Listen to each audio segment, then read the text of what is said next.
those highlights sum up an incredible game last night. How exciting it was as we welcome you to our Angels Live pregame presented by Nissan. Back here at the Big A, a steamy night for a ball game. Halos and the Dodgers as the Angels conclude interleague play and hoping to earn a season split against the Dodgers, crosstown rivals. I mean, there was so much in that game, and we'll break it all down. Really was a instant classic. Erica Weston, nice interview with Logan O'Hoppe on the pitching last night. 15 strikeouts for Angels hurlers. That ties a franchise mark against the Dodgers. And Washington, going to talk about what that game last night will do for the confidence of the young players in the future. It was a playoff-type atmosphere as we welcome you down here on the field. Mark Gubaza, Tim Salmon, I'm Patrick O'Neill. Always great talking baseball with you. Has it gotten hotter as the sun gotten down? Is that what's There's just no breeze down here. It's just stale.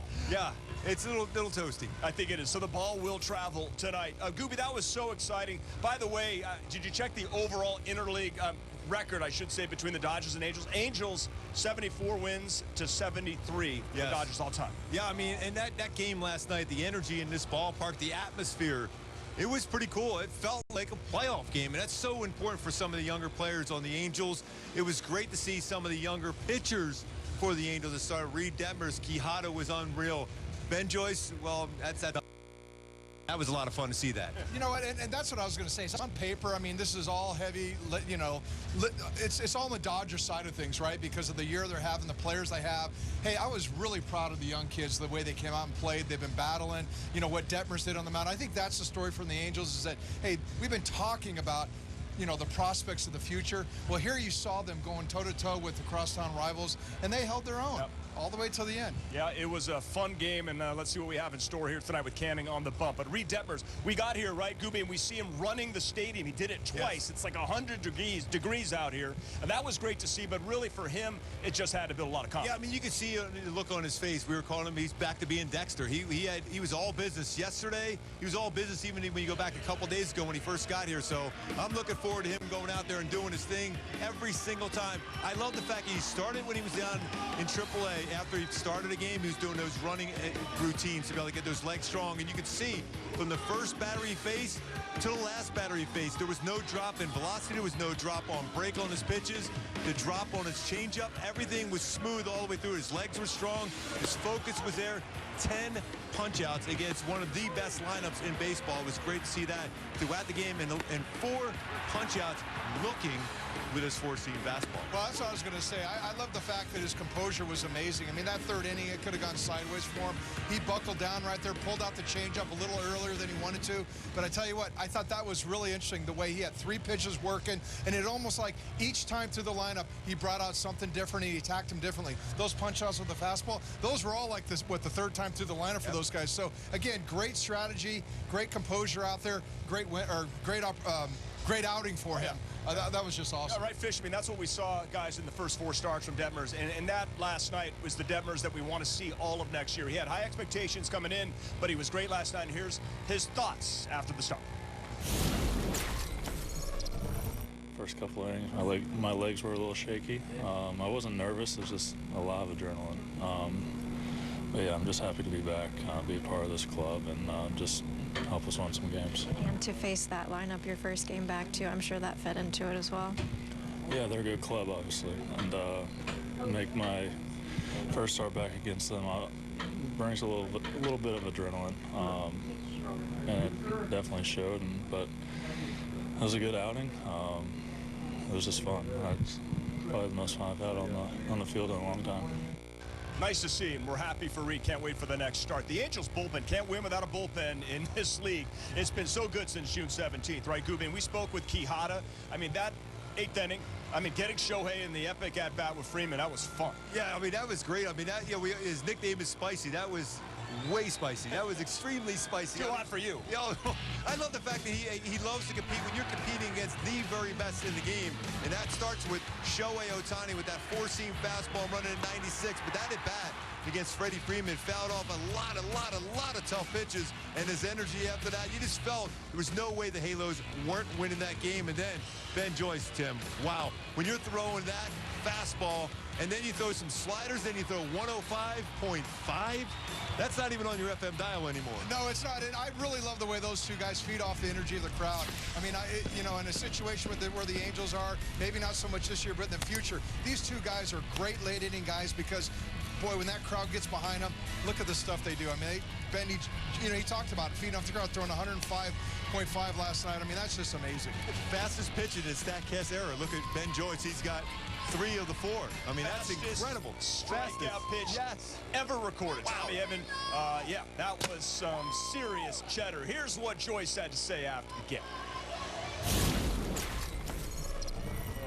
I saw it, yeah. I mean, I looked up right after and saw it. So. What was behind the intensity?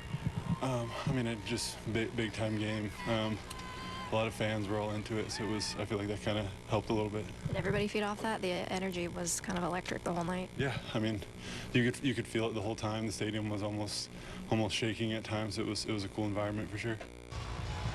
Joyce has thrown over 100 miles per hour 238 times this By the year. way, having his smile on his face after he had that strikeout, he almost thought, he goes, wow, I can't believe I threw that fastball that hard, too. I mean, Tommy Edman has been swinging the bat well for the Dodgers since coming over from the Cardinals, and his look on that one, too, was like, all right, there was 2 sliders at 86 miles an hour, and then he throws one 105.5, and then his smile was great. I love that. He said in the interview he thinks there's more in the tank. Yeah. I'm like, what? Ron Washington said, if he plans on throwing 110, I just hope his arm doesn't go with the pitch. That got a big laugh, by the way, and that got you guys to laugh, too, so that's good. Okay, Shohei Ohtani last night, returning first time as a visitor regular season. They got a nice ovation. Let's listen in.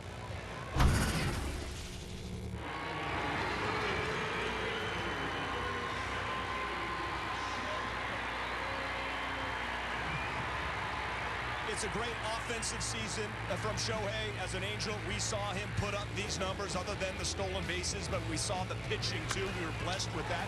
How do you think the Angels did against him? Well, I thought they pitched him very well. When you think about how hot he's been coming in there, yeah, the batting average is a little bit lower in the month of August, but the power has certainly not been as we turned into September. He did pick up that RBI triple.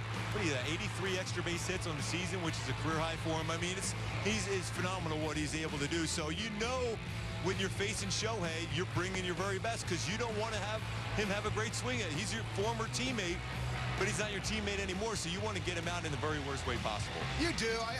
I got to say there's got to be mixed emotions here because he carried this club for the years he was here. I mean, everybody else around him broke down. He didn't. He posted up every day. He gave you everything he could, everything he had. I know the Angel crowd wanted him hit right there. There's nobody, and that's like a Barry Bonds at bat right there. You're not going to pitch to Barry in that situation. But again, I think it would have been a little bit mixed emotions. I mean, just for him coming back here, because I know he had a great rapport with the team and the guys and the community. It's, you know, it's kind of tough to see him in Dodger blue, honestly. I just got to bring up, right, the walk, and with first base open, it was the move. I know it's Mookie Betts, and then it's Freddie Freeman. First base is open. Fans did not like it, but you're trying to win the game. We spoke to Ron Washington about that very thing. I during the broadcast right away, I said, you have to walk him. You still think there's a possibility Mookie Betts can hit a baseball on the ground at an infield. You have a chance at a double play. He had rolled into a number about 4 or 5 during the season, so you take your chance. There's Shohei Ohtani in that moment. We've seen him in those big moments. You just don't want him in that moment. Too many moments like that. He comes through huge. Mookie Betts is an incredible player.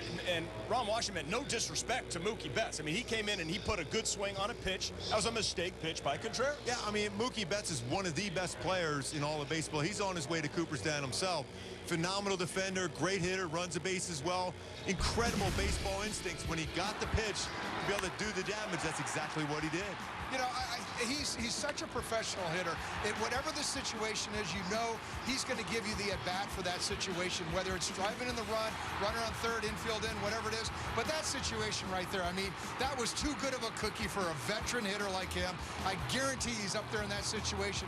Hunting, he's ready for whatever they're going to throw, that get-me-over strike, and he crushed it, and he was fired up about that one right there. Hey, it's the first of many to come, Mookie. I mean, if you're going to hit behind Shohei down the stretch, you're going to see more teams start doing that to Shohei, and you're gonna have opportunities to come up in the clutch like that. And listen, hey, Fish brought up a good point last night in post-game, Gooby. I don't know if you heard it, but the fact that, you know, in 2002, first time that he made the playoffs, but all of those big games leading up to it, right, for these young players, they learn from the moment, and then you're able to come through in 2002. Can you relate to that? Oh, no doubt. No doubt. I mean, I think the bottom line is when you're facing, you know, teams in these environments right now, you learn so much. I was lucky enough my first year in '84, we ran into the Detroit Tigers. Yeah. Arguably the best team I've ever seen. But the following year, we weren't in awe of everything going on. We even fell behind back-to-back series in the postseason, but we still felt we were going to win, and we came back and won a World Series. And this was the question that Erica Weston asked Ron Washington in the scrum earlier. Well, to give them opportunity to understand what it's like to be in the playoffs, what it's like to be in the hunt, what it's like to play in front of 40, 50,000 people and stay focused on what you have to do, just the environment. So I'm glad we got this opportunity, and I think they're handling themselves extremely well. Do you use it as a measuring stick at all in terms of the on-field performance? Nope, I don't use it as a measuring stick. I know we can play. We're just short, you know. We don't have the type of team they have. We don't have the type of team the Minnesota Twins have. But all I want them to do is get out there and get that experience of playing those type of teams in the situations that they're playing them in, because those teams are playoff teams. And every time they play a playoff team, it's like we in the playoffs. So they'll get a chance to find out what it's like, because the day is coming, we will be in the playoffs. Love the confidence. This is the time of year when you get to September, guys, and you know better than anybody, right? How physical is it, or is it a mental grind, Tim, to get through the season when you're trying to be a World Series champ? Well, it's definitely a mental grind, but when you're playing for something, you have big crowds and you have the energy of the fans. And, you know, Joycey said, he's like, that energy last night, it kind of propelled him. Well, guess what? Play during Red October. I mean, during the postseason, during the World Series, it was insanity. And I tell you, I don't care how dead you feel. You walk out on the field at home, packed house, screaming, you're floating off the ground. You have such an energy burst. So what Wash is talking about is it's good for these guys to experience that, to know, hey, I can play in these kinds of conditions, because it's going to happen one day for these guys. Yeah, you just got to be hungry enough to be able to be involved in those moments. And now, with what they're finding out now is to be able to slow the game down, not try to do too much. And then when they get that opportunity, hopefully that starts next year, where they have those at-bats or they have those times on the mound or in the field, that they can slow the game down and make those plays, and you can feed off the energy of the crowd, because this crowd was incredible last night. I expected to be crazier in the night. And everyone, they got some games coming up with the Twins, they got with the Astros coming up, so there's a lot of playoff teams involved, so you got to learn how to slow the game down, but also learn how to be a playoff team, because that's what you want to be next year. So important to finish strong. That's what we're looking forward to the future, building something big here with the Halos. Gooby, have a great call tonight. Have fun. Thanks, guys. I'm already ready for this game already. I'll tell you, I'm going to run up there. People are going to be saying some things. I'll be ready to rock and roll. Let's go. Gooby on the call with Wayne and Erica. Thank you so much, pal. Thanks, guys. Talk to you later. We'll take a break, come back with more. Taylor Ward is on a heater right now, 13-game hitting streak. E-Dub's got an interview with Hoppy, so Logan O'Hoppy interview coming up, and Angels taking on Bobby Miller. Griffin Canning on the bump for your Halos. Lots to talk about. All coming up when Angels Live returns.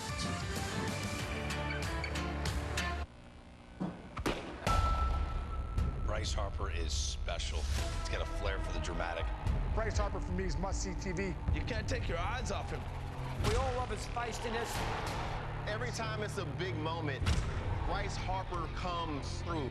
That's what you always dream of, to put a city on your back and do that for your team. He did it again! It is Bedlam at the bank! One of the coolest sports moments ever.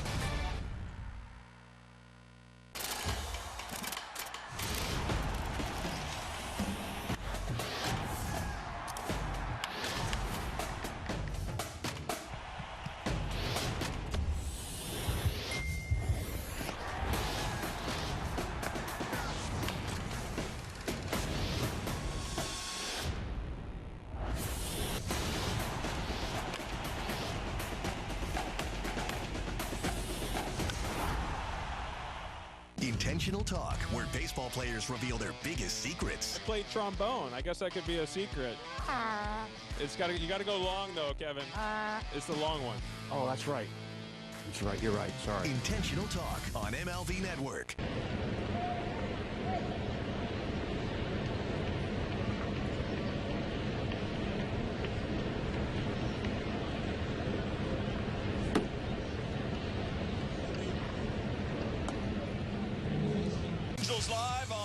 Valley Sports is brought to you by Nissan. Save big before summer ends at the Nissan End of Summer Sales Event.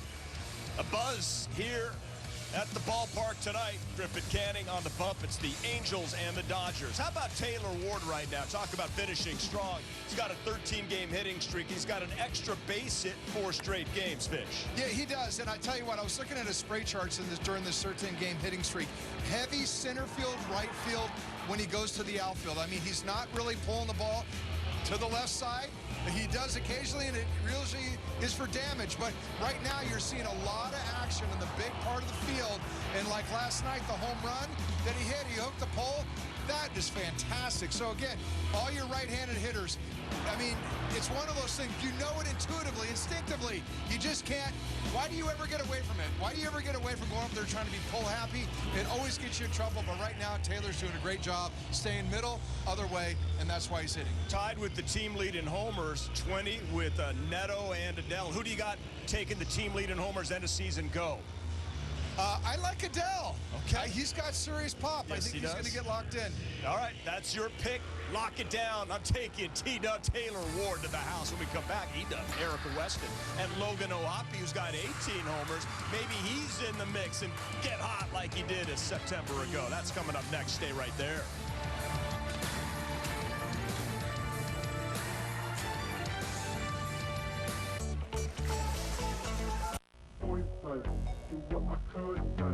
Man, I've seen things you wouldn't believe. But this I have not seen. You know, nothing phases me, man. Nothing. But these guys got me phased. Now, this game found another gear. Think you've seen this before? Keep watching. Intentional Talk, where baseball players reveal their biggest secrets. I played trombone. I guess that could be a secret. You gotta go long though, Kevin. It's the long one. Oh, that's right. That's right. You're right. Sorry. Intentional Talk on MLB Network. Bryce Harper is special. He's got a flair for the dramatic. Bryce Harper for me is must-see TV. You can't take your eyes off him. We all love his feistiness. Every time it's a big moment, Bryce Harper comes through. That's what you always dream of, to put a city on your back and do that for your team. He did again! It is Bedlam at the bank! One of the coolest sports moments ever.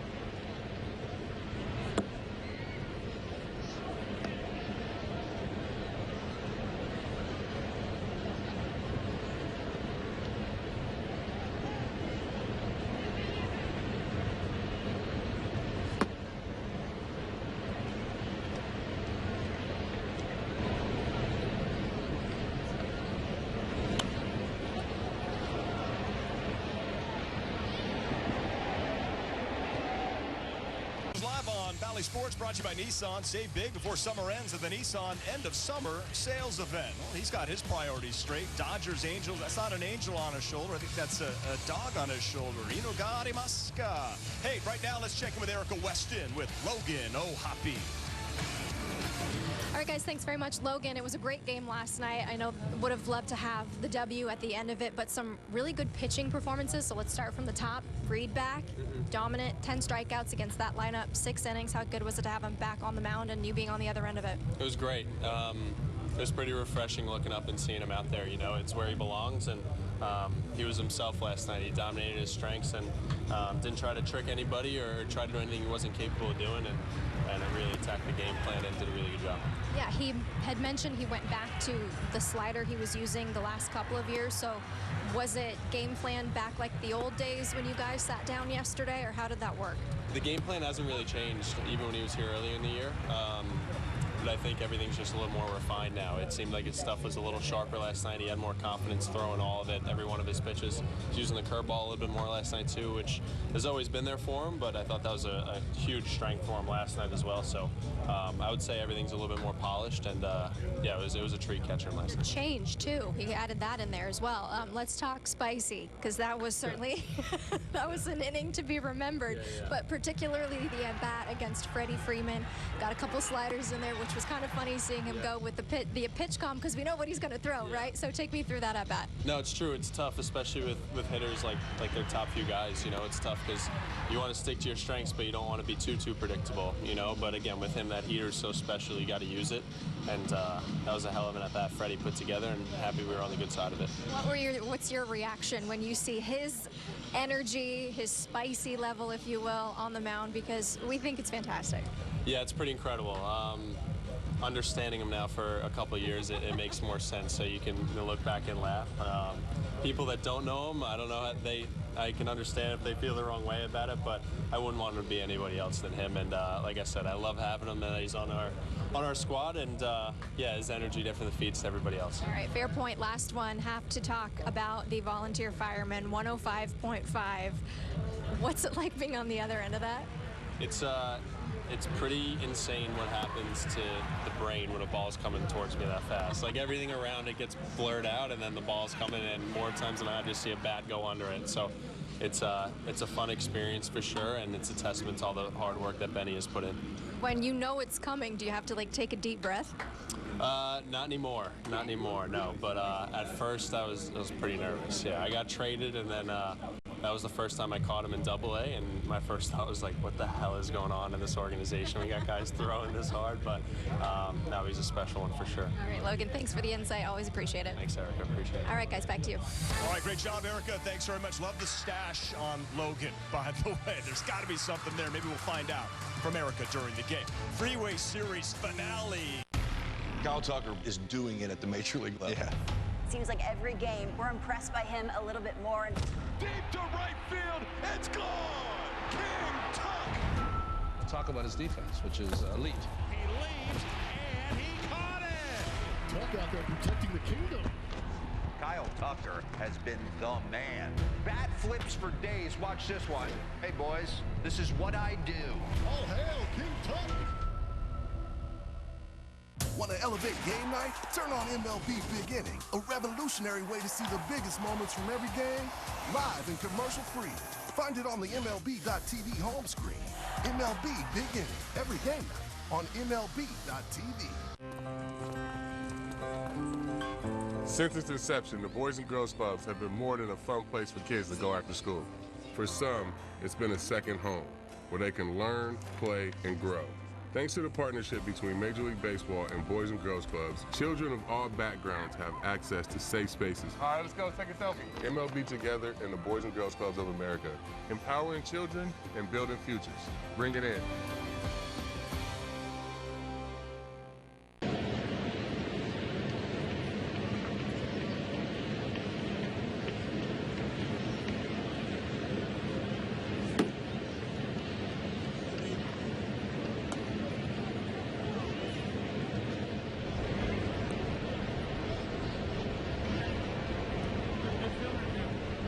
Well, tomorrow's the day. I could feel it. When the Angels win this game, you win free McDonald's fries. Get free medium fries tomorrow with any $2 purchase only on the app at participating McDonald's.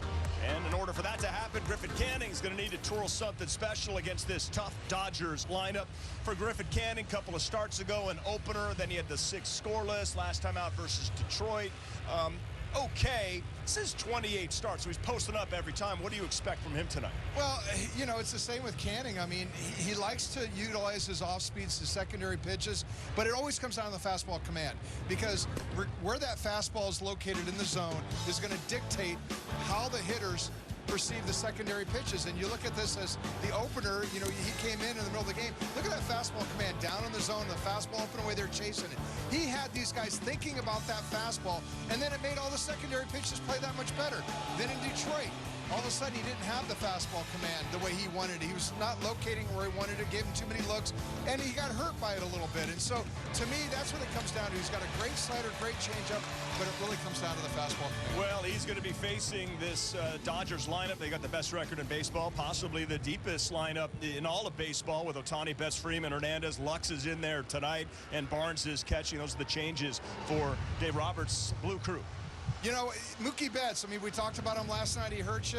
To me, he's the guy, he and Freddie Freeman are the guys that hurt you the most. You know, Mookie Betts is hitting .377 with 4 homers, but 48 RBIs with runners in scoring position. And that tells you everything. I mean, this guy, he can hit anywhere in the lineup, and he knows how to drive runs in.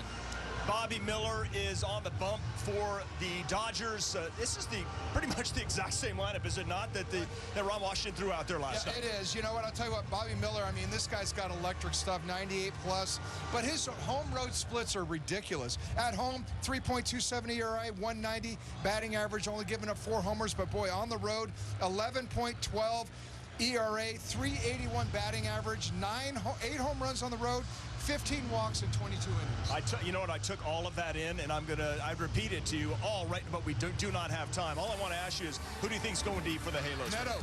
There it is. That's your guy. 9 home runs against elevated pitches. There it is. That's the stat we're looking for. Fish, great job. We'll see you for post. Wayne, Gooby, Erica, first pitch coming up. From Meat Free Monday. Performance. He is locked in. Passion. There's nobody more important than him. Teamwork. Working together is key. Get inside the game with MLB Tonight. Blanco does it. Throws a no-hitter. Bringing you breakdowns, highlights, and live look-ins to the big moments as they happen. But that was the MVP of the game right there. MLB Tonight. Inside the game all season long. Boom! How fun is this show? Only on MLB Network. Intentional Talk, where baseball players reveal their biggest secrets. I played trombone. I guess that could be a secret. You got to go long though, Kevin. It's the long one. Oh, that's right. That's right. You're right. Sorry. Intentional Talk on MLB Network. Man, I've seen things you wouldn't believe. But this I have not seen. You know, nothing phases me, man. Nothing. But these guys got me phased. Now, this game found another gear. Think you've seen this before? Keep watching.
Game 1 between the Angels and the Dodgers last night lived up to all the hype. We are ready for the Freeway Series finale coming up. Yeah, There's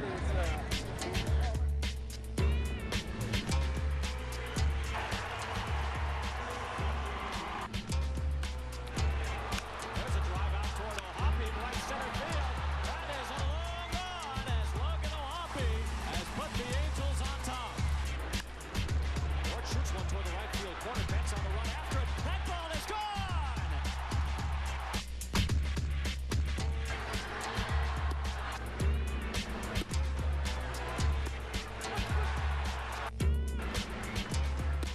It's in there, strike three. 10 punch-outs for Detmers.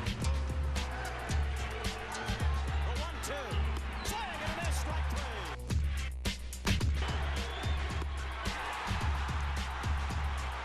Gas from Spicy. Swing and a miss, strike three.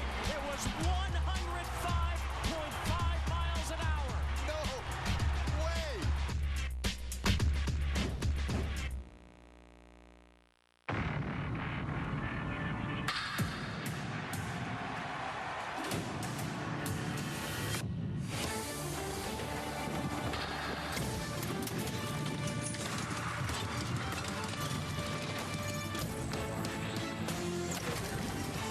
What a night it was at Angel Stadium yesterday, and tonight's game brought to you by Nissan. We're ready to do it again, wrapping up the Freeway Series here at Angel Stadium. It's the Angels and the Dodgers here tonight at the Big A. Alongside Mark Gubazon, Wayne Randazzo. Gubi, we saw quite a battle here last night. That was a regular season game. I mean, that felt like a playoff game. The crowd was going crazy. The atmosphere here and the players performed at the highest level. The pitching staff for the Halos, the young pitchers all the way through were outstanding. Couple home runs. It was a battle all the way to end, but Mookie Betts won that with that home run. Now, through 9 innings, the Angels went toe-to-toe with the Dodgers last night.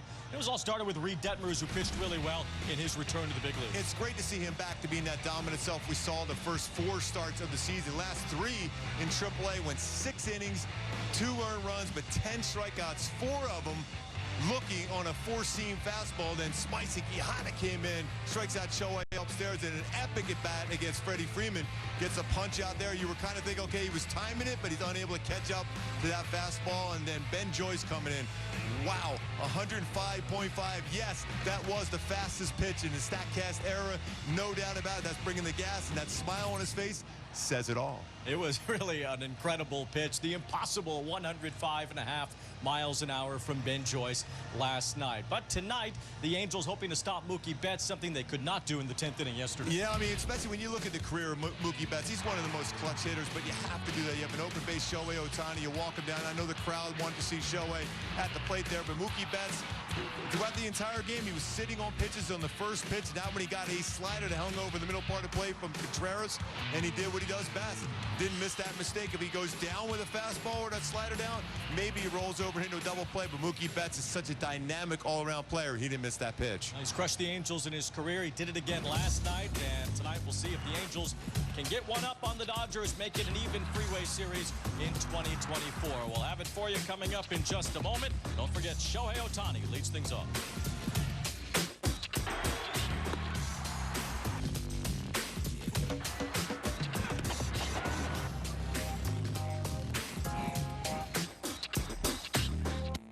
Right now at the Home Depot, it's easy.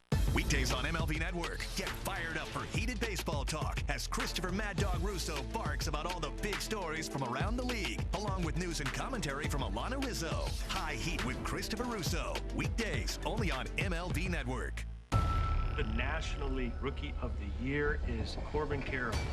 This dude is an absolute beast. He's got every tool. He's got the power tool. Carroll has hit another one. Runs like the wind. There goes Corbin. Go, Corbin, go. He plays D. Oh, he's got it. His signature play, that sliding grab. Pound for pound, maybe the strongest player in the league. It's been an incredible ride. Baseball is a sport, pero la verdad es que para nosotros, el béisbol es otra cosa. El béisbol es un corrido, un dembow y un reggaetón prendido. Es un plácata bien fuácata. Eso es otra cosa. It's the Plátano power and the Arepa power. It's a familiar name and juniors who dare to dream big. El béisbol es otra cosa.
Valley Sports brought to you by Hyundai. With a brand new Hyundai, there's joy in every journey.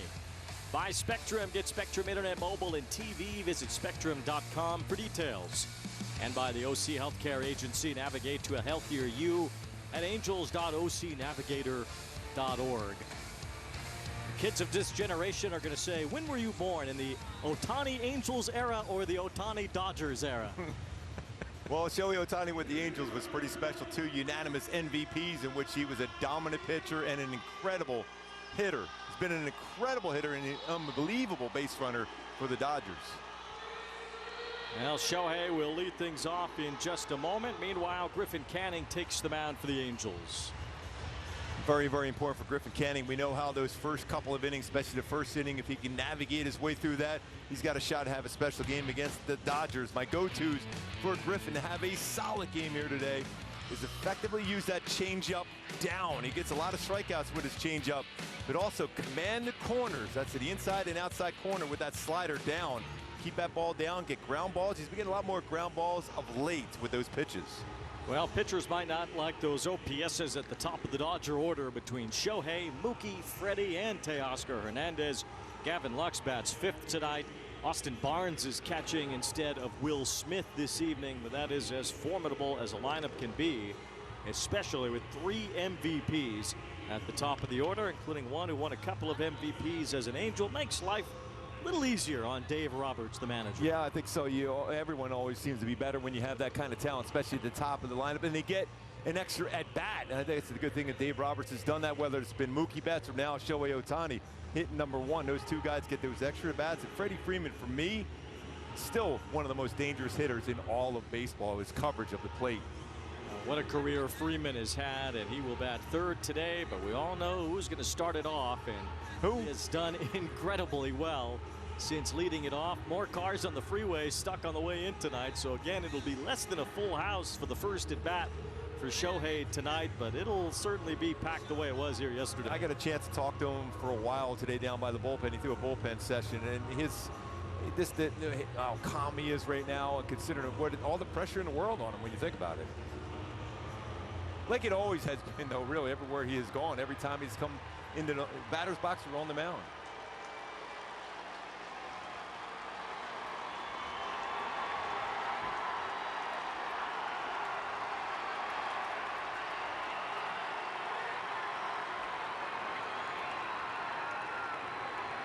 And Griffin Canning not quite ready yet. Wanted to soak it all in to see his former rotation mate step into the batter's box here tonight as Shohei Ohtani leads things off against Canning. Shohei's career arc, certainly with a lot of time around this Angels ball club. Jumping onto the scene as the Rookie of the Year in the American League, and then what happened from 2021 through 23, they'll write books about. Trying to make sure that outfield wall is properly closed. Well, if Canning doesn't make a good pitch, Shohei can rip it open himself. I think he's working on that Dean Smith, the 4 corners. He's trying to lull him to sleep here, trying to get a fastball by him first pitch. 44 homers, 99 RBIs, and 46 stolen bases on top of it. Spectacular indeed. And Shohei leads off swinging at the first pitch. And they need a spaceship for this one, as finally it comes down and Anthony Rendon makes the catch. And the Easton and Easton defense behind Griffin Canning tonight. Generally going to be a fly ball pitcher. Mickey Monier has been solid out in center field, getting a lot of playing time out there. 2 defensive run saves, 2 assists out in center field. A lot of coverage. Joe Adell, Taylor Ward, Anthony Rendon, Neto, Drury, Shonewall, and Mojave behind the plate. Pretty much the exact same lineup from last night, and a lot of boos for Mookie, or they're saying Mookie. Well, you can understand why Angels fans might not be happy to see Mookie Betts, and not just because of what he did last night. Betts has tortured the Angels through his career. The 3-run homer in the 10th inning is certainly the memory that stands out most recent. He taps this one foul. Dino Ebel makes the play with at the hands. I still remember the time when Mookie Betts had an incredible game against Shohei Ohtani here at the Big A when Shohei was on the mound. 591 slugging percentage, a 961 OPS lifetime against the Angels. And Betts, who certainly had some great years as a member of the Red Sox as well. You know, you think about these 3 hitters at the top of the Dodger order. and they are all very well known to have been in other places. For Shohei, that was the Angels. For Betts, Boston. For Freeman, the Braves. And Mookie Betts strikes out against Canning. That's a great sequence, too. That changeup, and then he followed it with that slider off the corner. See that little swing there for Mookie Betts, you know, especially when you think about he's coming back from that hand injury himself. When you don't make contact, that's sometimes worse than when you make contact towards the end of the bat. So here is Freddie Freeman with 2 out and nobody on. It was interesting to see Ron Washington have to choose last night. Do you face Shohei with the game on the line or Mookie? Well, first base was open and Wash decided to face Betts. Wonder if Ron Washington thought at all, maybe we'll just walk both of them and face Freeman. Although that's not much of a picnic either. It's like, I might date myself on this one as far as the boxing world. It's like going in and facing Tommy Hearns, Marvin Hagler, and then Sugar Ray Leonard all in a row and think, okay, I got a shot. 2 balls and no strikes on Freddie Freeman. Wave and a miss as Canning pulls the string on the changeup. That's 2 really good changeups, one to Freeman and one to Betts early in this first inning for Canning. Well, first innings have been a huge issue for Canning, but so far has retired Ohtani and Betts. He falls behind Freeman. 25 first inning runs allowed for Canning, and if you conclude the second inning, well, more than half the runs he's allowed this year have come in the first 2. A lot of the home runs in the first 2 innings for Griffin. 25 home runs allowed overall this year. 3-1 on Freeman, and a high fly ball should get Canning through this inning against the Dodger gauntlet. Griffin, Canning, a 1-2-3 first. After your 9 to 5, the 5 to 9 should be your time to kick back and enjoy. Let Home Chef simplify home cooking so you can relax during the home stretch. Our oven-ready and fast and fresh meals are easy to make and filled with fresh, pre-portioned ingredients. They cook fast and make cleanup a thing of the past. Get dinner done quicker with Home Chef's oven-ready and fast and fresh meals so you can spend your 5 to 9 however you want to. Delicious meat simple. Get 18 free meals at homechef.com.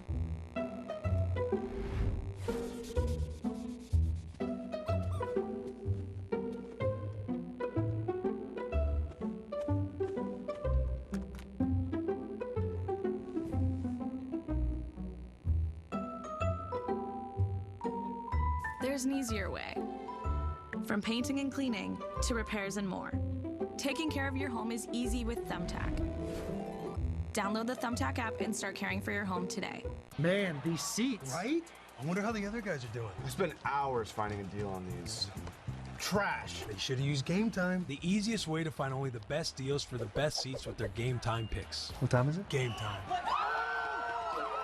I feel like I lose track of at least $500 a month. Yeah, maybe that's because you still use spreadsheets. Haven't you heard of Rocket Money? No, but you're probably going to cut me off and tell me about it. It's an app that tracks your spending in real time, lowers bills, and helps you find and cancel sneaky subscriptions. Sign me up. Stay on track with your finances and download Rocket Money today. Brought to you by Theodore Robbins Ford. Taylor Ward leads it off for the Halos tonight. Then Neto is in the number 2 spot. Shotwell bats third. Rendon, Moniak, Ohapi with a long home run last night. Brandon Drury in the 7th spot. Joe Adele and Chicago Bear fan Nico Cavadas bats 9. I'm glad you were able to get that win. Now I'll be able to sleep well on the plane on the way down to Texas tonight.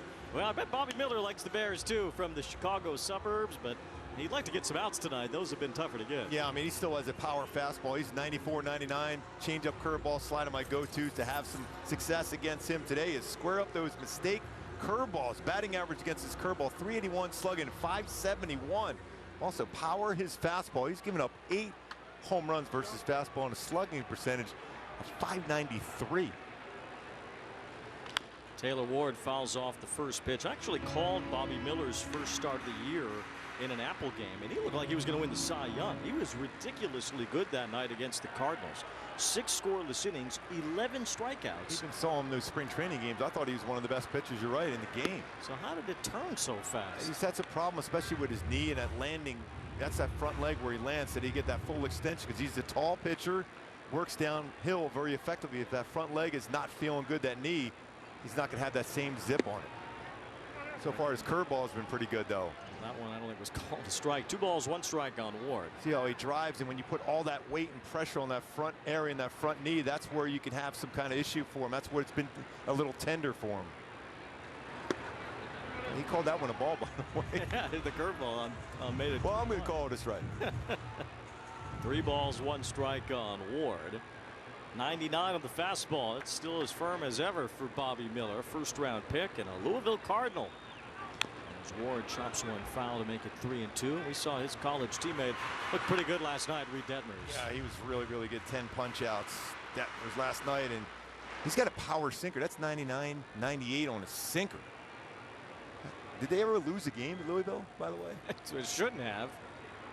As Ward taps one foul at home plate. Now with those two working the weekends, Miller and Detmers as Louisville Cardinals. Bobby Miller has been back and forth between the major leagues and minor leagues, on and off the IL this year, ever since that dominant start he had against the Cardinals. So Miller and Detmers have some things in common beyond just going to Louisville. There's ball 4 to Taylor Ward. Some close pitches that weren't called strikes. He's asking, leadoff walk. He's asking where that pitch was too. There was 2 of them in that sequence. It could easily go on the other way against Taylor Ward. See, it's just touching that upper part of the strike zone.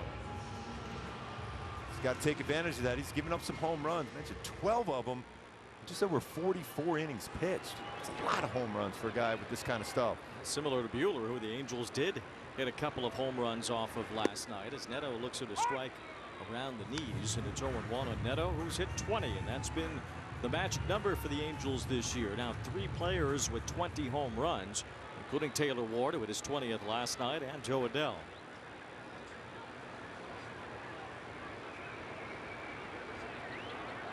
I think going 4th in this game, he thinks he got it hit, and he did.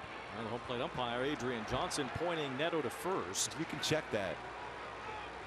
Those almost never get returned, and if you do use your challenge on that in the first inning, the odds are overwhelming you'll lose it. It has to be very obvious. 14th time then he's been hit. I mean, how could you tell, right? I mean, yeah. You can't burn a challenge on that if you're the Dodgers. So runners on first and second. The Angels with a quick start here in terms of getting men on base against Bobby Miller, looking for the early lead with Nolan Shonowell at the plate.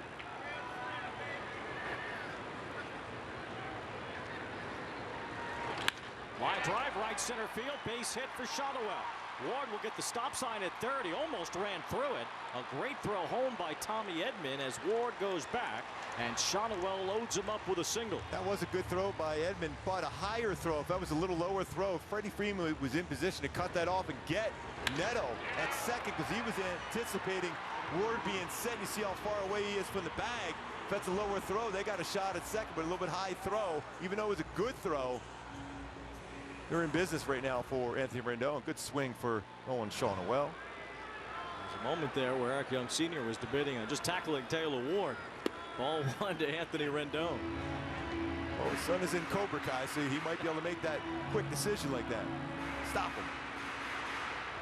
The Angels only had a lead briefly last night after Ohapi's home run. The Dodgers scored 2 in the top of the 3rd. The Angels tied it in the 5th, and it stayed tied until the 10th inning last night.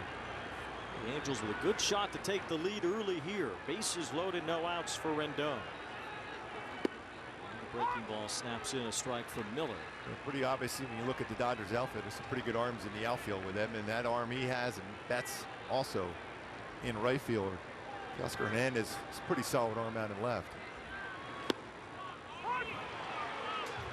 Defense behind, Rojas has been really a difference maker. 5 defensive runs saved since he's taken back over that shortstop position, put Mookie Betts where he is one of the best in right field back out there. 16 double plays turned. This is a solid defender for the Dodgers at short. 2 balls, 2 strikes on Anthony Rendon. It's been a walk, a hit by pitch, and a single for the Angels here in the first inning. Now they need the big hit. Seems like in so many of these games where the Angels have lost, the big hit has been elusive.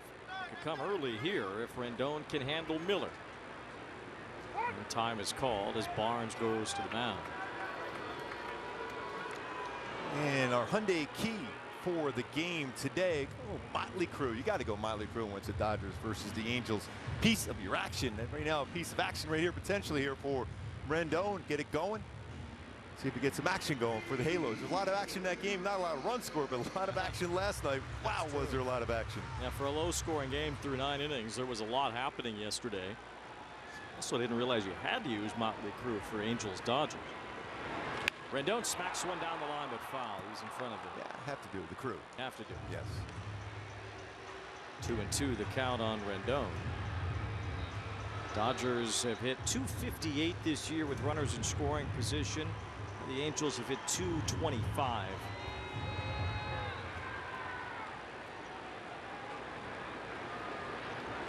Two balls, 2 strikes on Anthony Rendon. Ground ball up the middle, move after Rojas, can't reach it, base hit. Ward scores, here comes Neto, he's in. Anthony Rendon, a 2-run single and a big hit early for the Halos. Now that's Anthony Rendon, a contact hitter going right back up the middle. A pretty good pitch too by Miller. It's a fastball at 99, went right back up the middle on the ground, made good contact, scored in 2.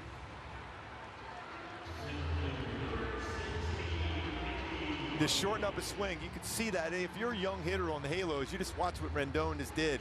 Shorten up a swing, made contact. Miller provided the power and gets it through the infield for a 2 RBI single. RBIs 12 and 13 on the year for Rendon. And now Moniak drives one to right. This one's going to go. It's a 5-run start for the Angels.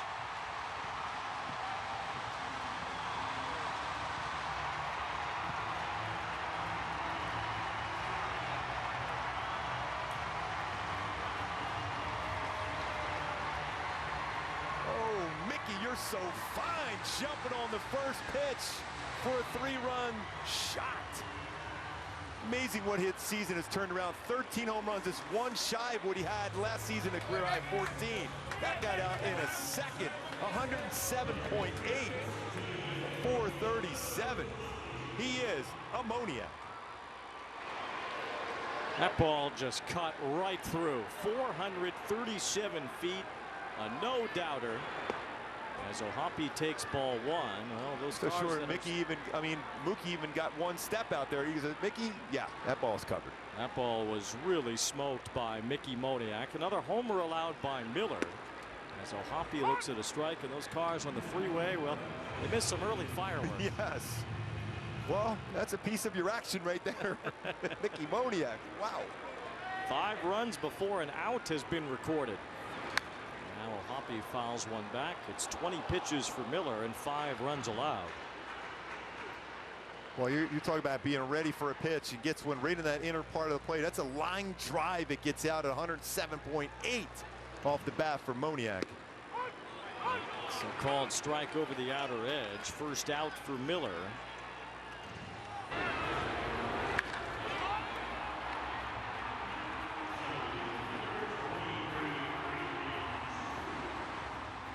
That was some sound and some distance.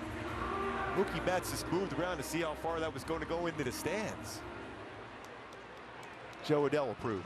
Johnny Washington approved. I bet. Here's Brandon Drury as he swings and misses. No balls and a strike. Well, these young Angels, they've had some hot atmospheres here at Angel Stadium, but last night and now tonight, these really are playoff type atmospheres, World Series type atmospheres.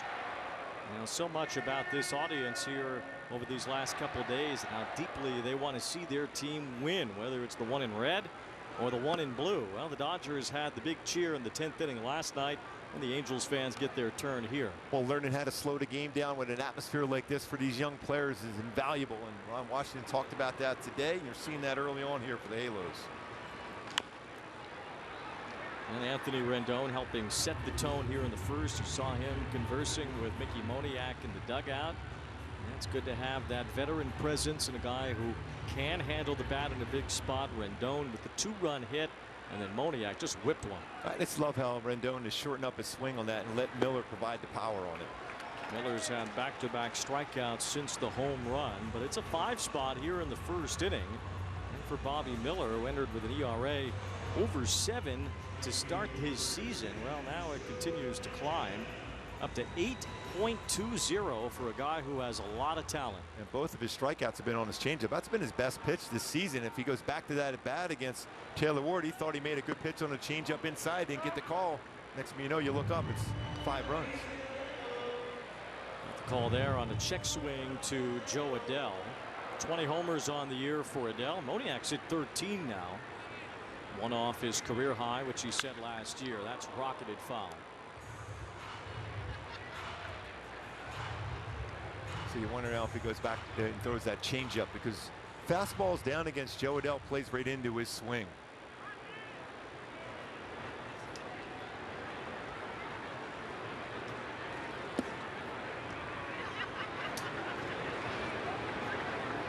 Well, Joe Adell certainly has intent to do damage at the plate against any pitcher that he faces out there, and he is batting as the 8th batter of this inning. And he strikes out as well on the changeup by Miller, but the damage was already done earlier in the inning.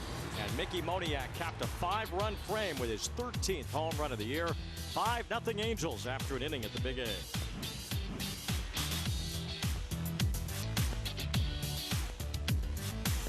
The best feeling iron I've ever hit. Introducing the new Gen 7 irons, the greatest leap forward in irons technology, in performance, in PXG history. Our new quantum core material explodes off the face. Are you kidding me? The Gen 7 irons deliver groundbreaking new levels of forgiveness, speed, distance, and feel. That's what I'm talking about right there. Look at that trajectory. Just phenomenal. Gen 7. It doesn't get any better. PXG, nobody makes golf clubs the way we do, period. Managing my credit card debt was overwhelming, and it just wasn't a good place to be. My name is Carter, and Upstart helped me get rid of that credit card debt with a personal loan. Checking my rate with Upstart was super quick, super easy. It took me a few minutes to get my pre-approval and to get my interest rate. I got my money the next day. To just have one due date a month and only paying one person made my life a lot easier. Super easy to the point that I referred my friends to come and get a loan with Upstart. Easy online borrowing. Personal loans up to $50,000. Go to upstart.com. Hims has helped millions of guys get treatment for their hair loss, sexual health, and mental health. At Hims.com, you can find a range of chews, sprays, serums, and pills made by combining multiple doctor-trusted active ingredients into innovative products formulated for results. Find the option that works for you. Get started today at Hims.com. Join the million-plus fans who have made game days more entertaining by playing along on Underdog. Basketball fans from all over the United States have won over $1 billion. Underdog Fantasy, calling all dogs. For the Angels and a triumphant return to the mound for Reed Detmers last night, as the guys were mentioning. Bobby Miller and Reed Detmers, teammates for 3 years at Louisville. The two keep in touch quite often, and in fact, they were roommates in college their freshman year. Now, neither one of them are having the season that they expected, but Bobby did text Reed after the game last night and say it's good to have you back. And Reed wished him luck today, but certainly each of them have had their own set of challenges this year. But Reed talked to me about that freshman year, saying they had to go through that struggle together. That's when things started to pick up. But throughout the process, they'd always look back on their college days and say, this is how we did it. This is how we're going to get through it. Even when they both got sent down. Bobby's dealing with the injuries. Reed spent 3 months in AAA, but he said it was get back to the basics, go from there, and that certainly worked for Reed last night. Yeah, both of them have outstanding stuff. You know they're going to figure it out. And just even seeing that performance by Reed Detmers last night and talking to him today, feels like he's figured some things out, and that's important to see him dominate. Bobby Miller, no question in my mind, is going to be a great, great Major League pitcher. He's had a tough time this year, including the first inning tonight as Teoscar Hernandez strikes out. Griffin Canning has been 2 early on. 4 up, 4 down. Our Carl's Cam replay. Well, Detmers was ready to battle last night. Yeah, 10 strikeouts. The thing I love best, we know he's got that slider. He had the slider working very effectively. He threw a good sweeper in there for one of the strikeouts, but 4 with his 4-seam fastball, all looking, painting the fastball. Especially get him a look, break a ball, and to get the express instead. Popping that mitt. So 1 out, Gavin Lux is the batter getting the start at second base. Big second half so far for Lux after a really tough start to the year. And he hits this one well to right center field. That's a base hit. So the Dodgers have their first base runner. Gavin Lux is on with 1 out. He was able to bring his hands up on that four-seam fastball and get it into the outfield in front of Moniak. So Lux is on his base hit with 1 out here in the top of the second. So there won't be a no-hitter in this game. There was one at Wrigley Field tonight. The Cubs beat the Pirates 12-0. It was a combined no-hitter. Shota Imanaga got the start and pitched the first 7 innings. Combined no-hitters aren't quite the same as the real thing from a starting pitcher, but this one has a little bit of special intent to it because it's the first no-hitter thrown by the Cubs at Wrigley Field since 1972. Wow. Milt Pappas took a perfect game into the 9th inning, walked the 27th batter on the 3-2 pitch, and then got the next guy out for a no-hitter. No-hitter. Imanaga's been unreal for the Cubs. One of the best free agent signings this past offseason. Tommy Edman at the plate here. It was Edman who was on the receiving end of the impossible fastball last night from Ben Joyce. 105.5 on the radar gun. MLB issued radar gun. That was unbelievable. 105.5. Wow. It can be done. Ben Joyce proved it last night. Edman fouls it back. 1 ball, 2 strikes. In case you missed it or thought otherwise, here we go again. 105. It's on the TV gun rounds up. So to see that 106, it almost makes you fall down. Yeah, I prefer that roundup at 106 myself. I mean, 106. That is just a number that seems outrageous. Well, Ben Joyce has certainly had his highlights this season. That was one that will stand the test of time against Tommy Edman last night. 2 balls, 2 strikes as Canning goes to work here.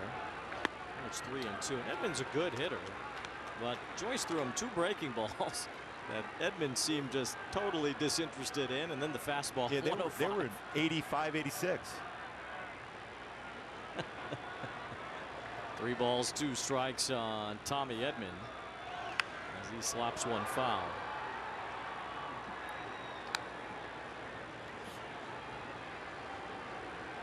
Fastest strikeout pitches in the StatCast era. Well, Ben Joyce rattling your FM dial with 105.5, 104.7, 104.4. Incredible gas. Feel the burn. Swing and a miss by Edman. A couple of strikeouts on his fastball. Guys, if you're wondering what it's like to be on the receiving end, a catcher of the 105.5, Logan said, you know, it's insane kind of what happens to the brain when a ball is coming towards you like that fast. Everything around it gets blurred. Then you see the ball coming in and he just sees the bat go under it. So it's a fun experience, but he said he doesn't have to take a deep breath anymore once he knows it's coming. I can only imagine how his hand felt after that one. Seems hard to believe that you could even stand there and receive that as a breaking ball lands for a strike to Muncy. I mean, you can't even blink because it's already in your glove. Well, at least he knows it's coming. The hitter has no idea, hoping it's not. Especially after back-to-back sliders. He's probably going, what is this about? Could he possibly be throwing me a 3rd one? Where's that splinker I keep hearing about? Max Muncy is the veteran infielder of the Dodgers bats here. 4 balls, 2 strikes. Muncy now 34 years old. Had a very good career as a Dodger. Joined the ball club in 2018. Had that home run in the World Series to end that 18-inning game. He certainly has his name etched in Dodgers lore. It's 0-2 as Muncy takes ball 1. I mean, when you think about it, where he started off with Oakland, too, in that catching position, he's had an unbelievable career. He's been one of the most clutch guys for the Dodgers. Drafted by the A's, was released by Oakland. 1 ball, 2 strikes on Muncy. Swing and a miss. Canning strikes out 3 in the inning, has 4 through the first 2.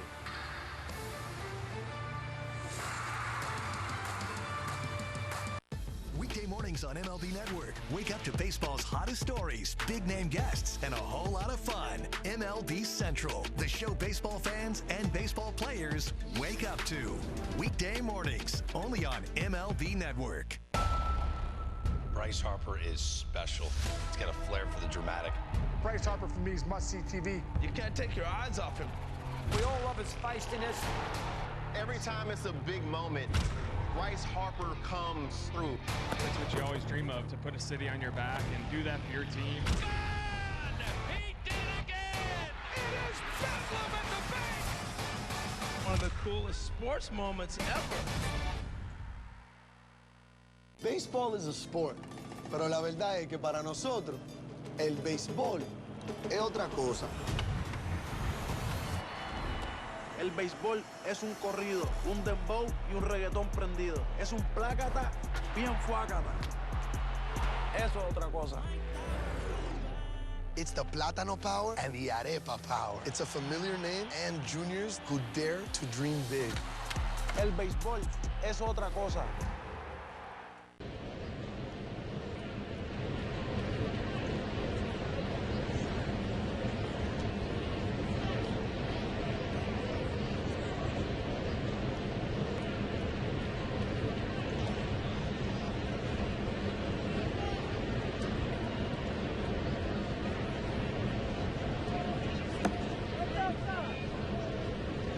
Night here at Angel Stadium, Friday, September 13th. Join us for fun-themed in-game entertainment. A special co-branded Angels and Ducks hat giveaway. The first 25,000 fans will receive that. Visit angels.com/promotions for more info on Ducks Night.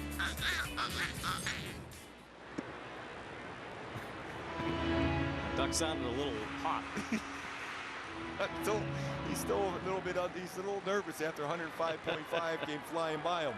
93 degrees at first pitch here at Angel Stadium tonight. You could see how the heat and even some humidity here helped the baseball. And Mickey Moniak, that ball just flew out of here. 5 runs in the first, most in every inning, in any inning for the Angels against the Dodgers. Now Cavadas hits one foul. Now the Angels need to win tonight to keep the edge in the three-way series. They are up 74-73 all time on the Dodgers, dating back to the beginning of interleague play in 1997. You know, interleague play has been around now close to 30 years. Still feels new to me. Yes. It still does. It doesn't feel natural. I love the fact that you're playing every team now too. So I think that makes it even better. Cavadas hits one high in the air to right. Mookie Betts is going back for this. He's out near the wall. It is gone. Home run number 2 for Nico Cavadas. Bear down, Nico. It is a Chicago kind of day. Cavadas' second career home run. Pulled this one first at the Big A. Homer up in Toronto for his first career hit home run. Here at the Big A tonight. Another home run allowed by Miller.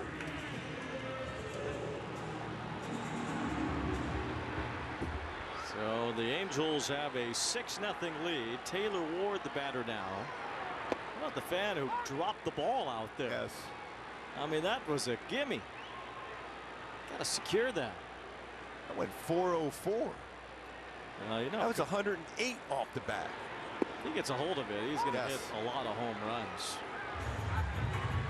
Heard him compared some to Daniel Vogelbach, another guy who has a lot of power, left-handed, draws a lot of walks, strikes out a lot, 3 true outcomes, and there's one for Ward who strikes out. Well, he went down and got that one. Another home run versus the fastball. Oh, in and out of the glove. Oh, my. Over the sidewall. There's nothing you can do once that ball goes into that abyss down there. Well, back in the day it was all right because that used to be the bullpen mounds, but not anymore for the visiting team. No. The buses go in and out of there for the visiting team now. Zach Neto at the plate. He's going. I tried. That's with the glove and everything. Maybe he's calling down to see if anybody's around down there to throw that ball back up to him. He needs it. He needs that baseball. Neto fouls that one off his foot and crashes down.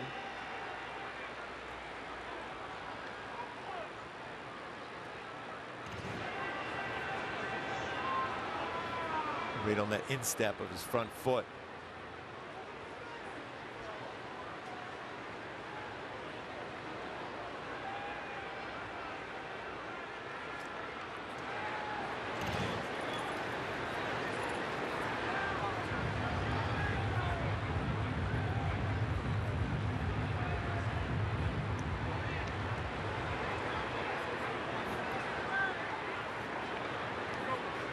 Neto hit by a pitch his first time, scored on Rendon's 2-run base hit. Then Moniak hit a 3-run homer. And now Miller's given up another home run. Nico Cavadas with his second major league home run. It's good to see that add-on run. You don't want to stop scoring when you're facing a lineup like the Dodgers. And right away, Cavadas got him going. Lead-off home run. 2 balls, 2 strikes on Neto. 6 runs on 4 hits in an inning and a third against Miller. It's just another in a long line of rough outings for Miller this year. He gave up 9 runs against the Phillies on July 9th, working in 4 innings in that game. It was his biggest blow up. Today, the 6 runs, the second most he's allowed in a game. He's had some strikeouts with his changeup, and he gets one on Neto. Yeah, he's had 4 now strikeouts with his changeup today. Coming into the game, his batting average is 125, a swing and miss percentage over 40% on his changeup. He's allowed 14 home runs in 46 innings now. Last year he gave up 12 in 124. Don't forget the Dodgers used him in the playoffs too. He was one of their top 3 starters in the division series, although he didn't make it out of the second inning when he faced Arizona. That was the biggest issue for the Dodgers last October, although you could say Freeman and Betts being ice cold was an issue as well. 1 ball, 1 strike on Shawnoel. Shawnoel had a nice swing his first at bat after a walk and a hit by pitch. He set up that bases loaded swing by Anthony Rendon. Miller skips that one all the way to the backstop. 2 balls, 1 strike.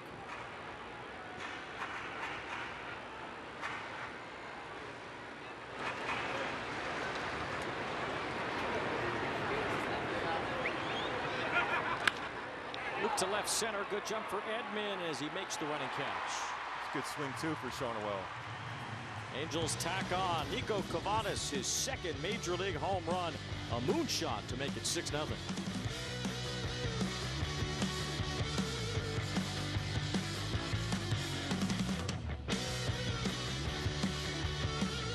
Intentional Talk, where baseball players reveal their biggest secrets. I played trombone. I guess that could be a secret.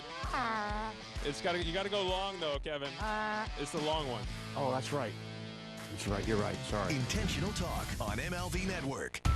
Corey Seager, all eyes on him. He's ready to go. He's aggressive. Here's a dude that swings 52% of the time on first pitches. Corey Seager smashes the ball. The ability to be able to come together and compete every night. You know, that's what it's all about at this point for me. Corey Seager does it again. This guy is doing it all. He's hitting bombs all the time.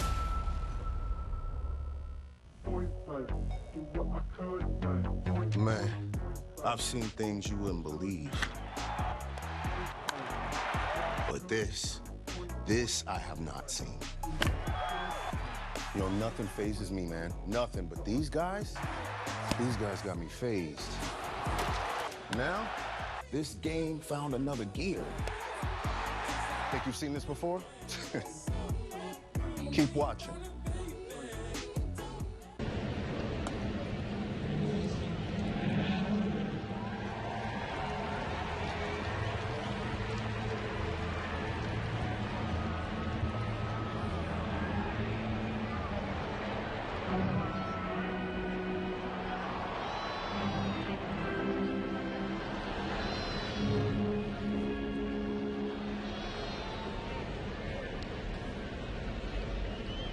Canning has a big lead to work with. We've talked about it before, but especially against a team that can really hit. You know, 6 runs is a lot, but for the Dodgers, they can get 6 no problem as Miguel Rojas leads off the 3rd inning.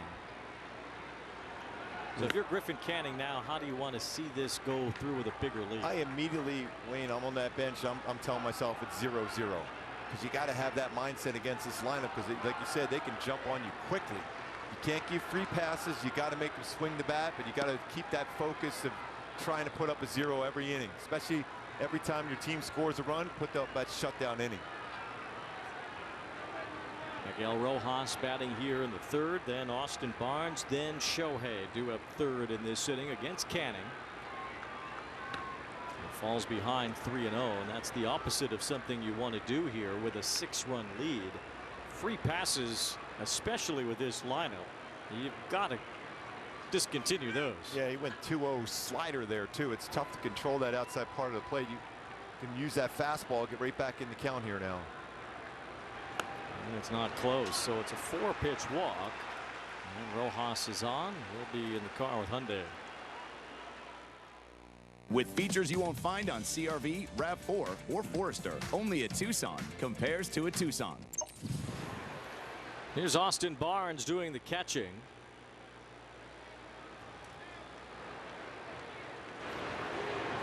Barnes fills in admirably when Will Smith is not in the lineup. Will Smith catches a whole lot of games. Barnes been around for a while now. You know, backup catchers kind of come and go, but Austin Barnes has made it a home in Dodger blue.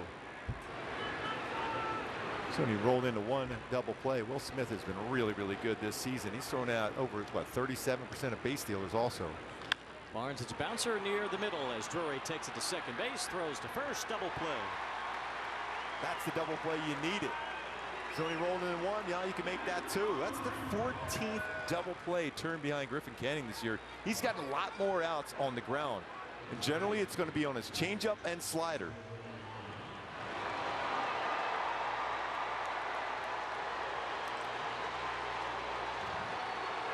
Here comes Shohei, popped out on the very first pitch of the game against Griffin Canning. And now with most of the fans settled in, Shohei takes ball 1. MVP race in the National League still feels like a 1-horse race, although there's been a ground swelling on the other coast for Francisco Lindor. As Ohtani fouls one back on a vicious cut. Yeah, Lindor's had a superb year, but man, what Shohei is doing again is just spectacular. I'm a huge fan of Francisco Lindor, but Shohei Ohtani is the MVP. Bottom line, no question. 1 ball and 1 strike on Ohtani, who is on pace to be the first 50-50 man in baseball history.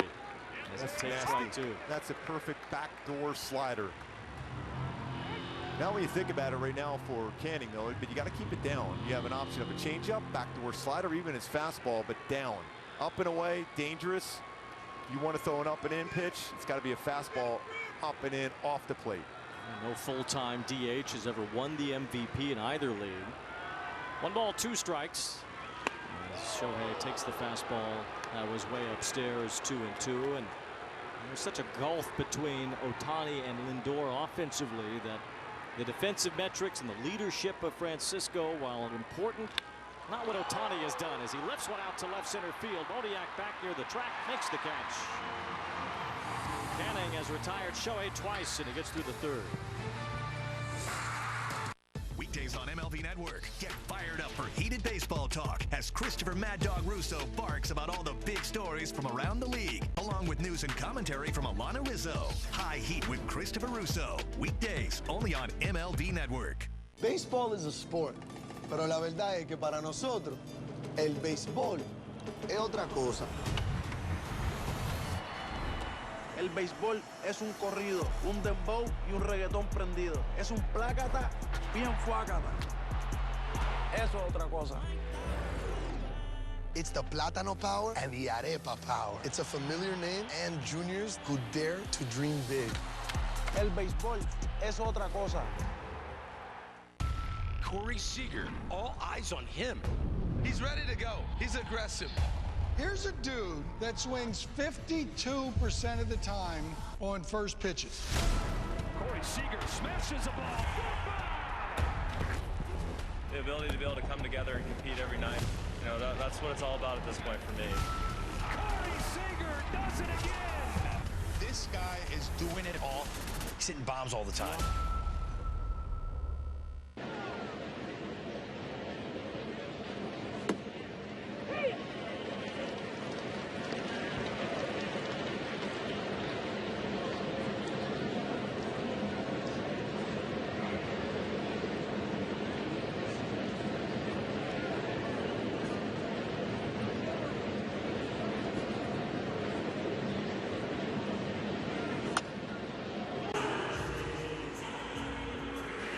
Don't miss amazing moments by your Halos. Join us for every Angels home game in 2025 by placing your season seat deposit today. For more info on season seats, visit angels.com/seats or call 714-4-ANGELS. How about that Dodgers fan between two Angel fans? He's calling and going, they're friends. I promise. They're my friends. Calling all Angels. Yes, yes, he is. Way to go, Wayne. We have to do our little dance too when we're calling all Angels. Come on, Wayne. Of course. Gotta do it. Real nice at bat for Rendon on a 99-mile-an-hour fastball back up the middle, 2 RBI single. Hit hard, but right at the shortstop of Rojas. One out here in the third.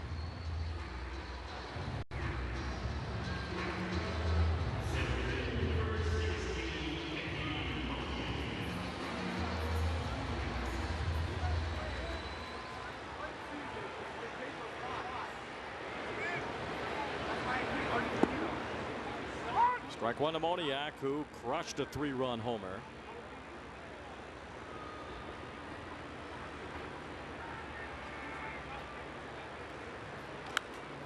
The ball was out of here in about a second and a half. Yeah. He absolutely punished it. That sound was great off the bat.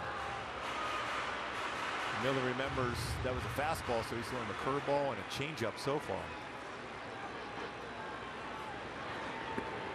Chase that pitch. Miller has another strikeout. Miller has 6 strikeouts in this game, but he's given up 6 runs.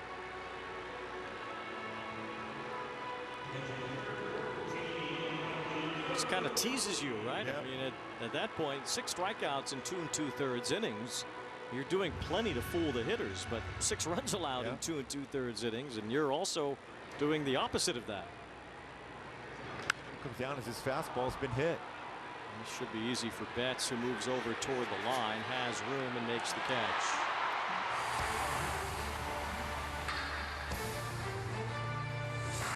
Weekday mornings on MLB Network. Wake up to baseball's hottest stories, big name guests, and a whole lot of fun. MLB Central, the show baseball fans and baseball players wake up to. Weekday mornings, only on MLB Network. Want to elevate game night? Turn on MLB Big Inning, a revolutionary way to see the biggest moments from every game, live and commercial-free. There it is! A 40-70 season! Find MLB Big Inning on the MLB.tv home screen.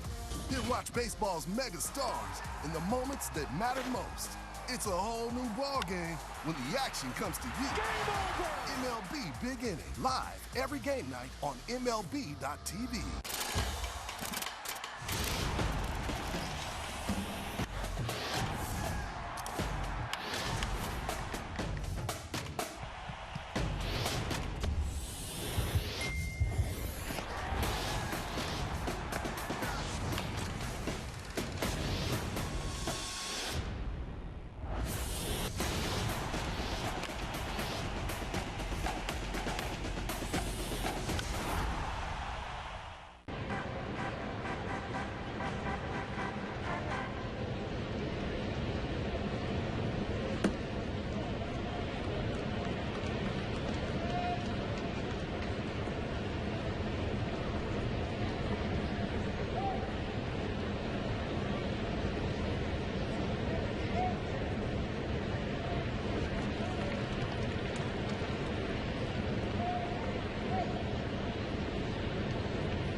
Kia player profile on Griffin Canning, who has worked 3 innings so far tonight. He has been using his fastball lower in the zone. You just talked about him getting more ground ball outs. A lot of double plays this year for Canning. Yeah, I mean, that fastball down has set up that changeup down and his slider in that lower third also. So that's a very important pitch. But he's also been able to show enough fastballs, even up here today. That fastball down has been really good for him. Mookie Betts will lead things off here in the 4th inning. Mookie struck out his first time. Canning has fanned 4 in the game.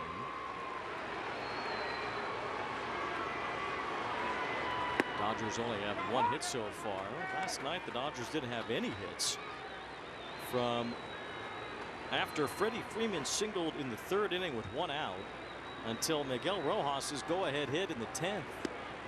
The Angel pitchers really did a great job last night. Detmers, then Strickland, Quijada, and Joyce. What a fun 8th inning it was when Jose Quijada was going up against Shohei and Freddie. 1 ball, 1 strike on Betts. He'll pop up behind first. Shonowell's going to have a tough time. He won't get there. Betts dumps one in. Had to make sure he stayed on the bag at first because the ball was coming back in quickly. He has a base hit to lead off the 4th. And generally flares into the outfield of that are elevated pitches. This the slider was upstairs. It is inside out, jammed him, but strong enough to be able to punch it over Shonowell's head.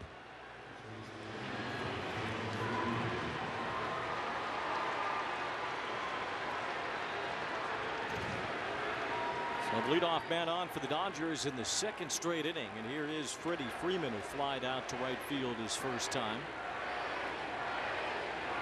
Dodger fans here are chanting for Freddie, and the entire baseball world happy to hear that Freddie's son Maximus is doing a lot better after his health concern. Great news.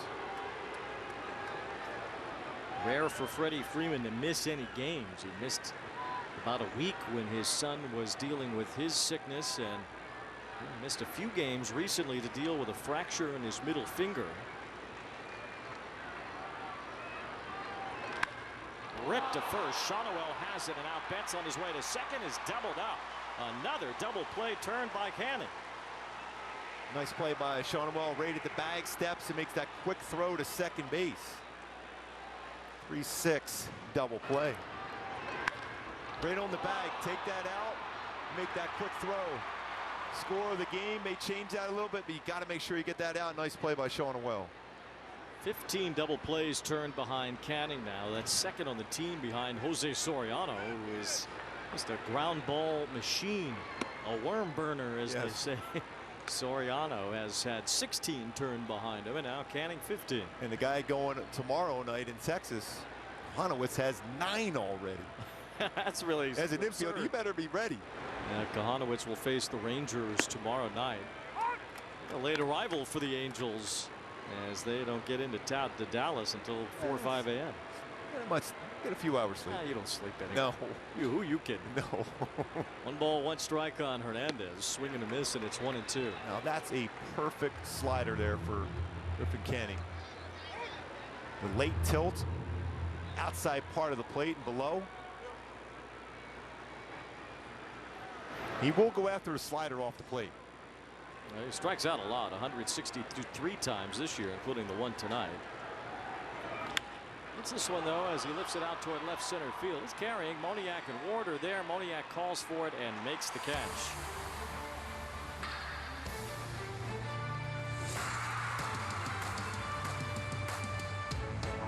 Weekdays on MLB Network. Get fired up for heated baseball talk as Christopher Mad Dog Russo barks about all the big stories from around the league, along with news and commentary from Alana Rizzo. High Heat with Christopher Russo. Weekdays only on MLB Network. Kyle Tucker is doing it at the major league level. Yeah. Seems like every game we're impressed by him a little bit more. Deep to right field, it's gone! King Tuck! Talk about his defense, which is elite. He leads, and he caught it! Tuck out there protecting the kingdom. Kyle Tucker has been the man. Bat flips for days. Watch this one. Hey, boys, this is what I do. All hail King Tuck!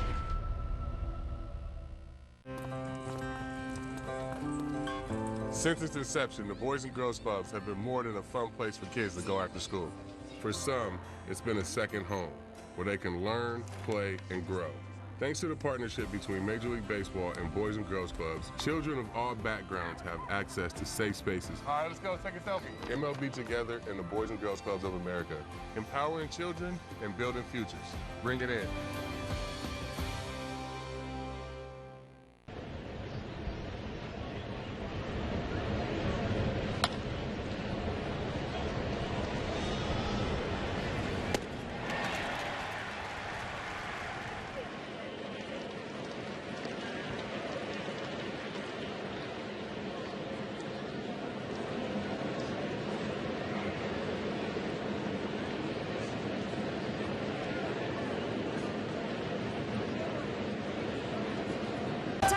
T-Mobile coverage cam going back to the second inning. Nico Cavadas with an absolute moonshot, his second home run of his big league career, his first year at the Big A, and it was certainly a memorable one. So close to catching that baseball. Mike Carrasco, you had the glove, you had it all. It was in the mitt. What happened, my friend?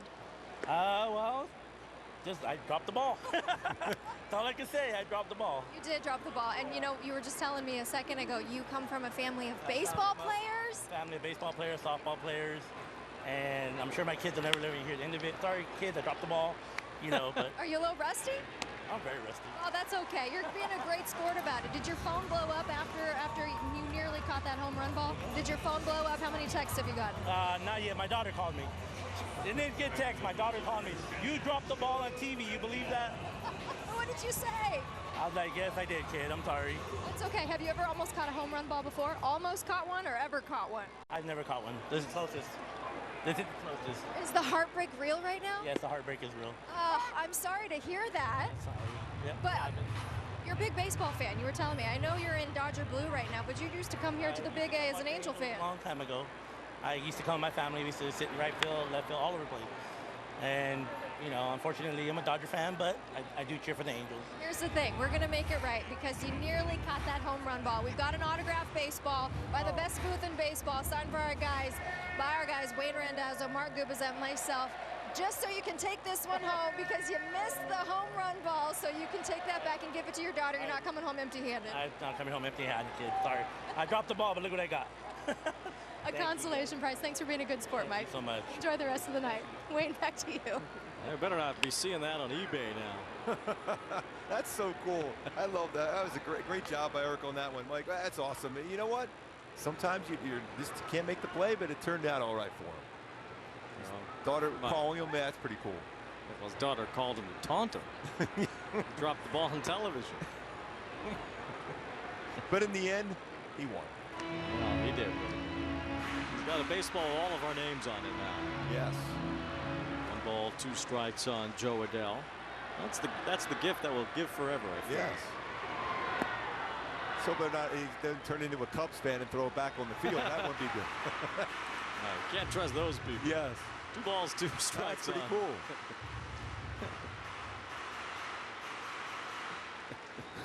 'Cause that's my baseball. 3-2 now on Adell.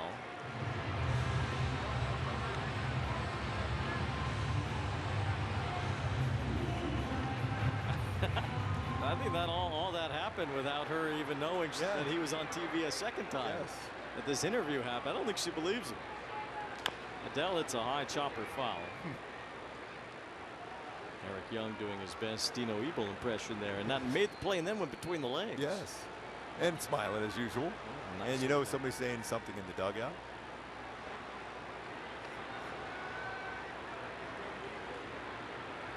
Good pitch by Miller to get another strikeout, his 7th tonight. Another one is changeup.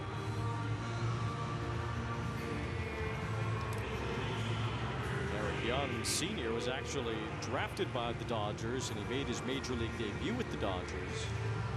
And then they let him go in the expansion draft of 1993. He was selected by Colorado, although he made his way back to the Dodgers later again. Still working on his swing. Remember, he hit a home run earlier this year when he's taking some batting practice. He had some fun with that. Certainly known for his base stealing ability in his career. 465 career stolen bases.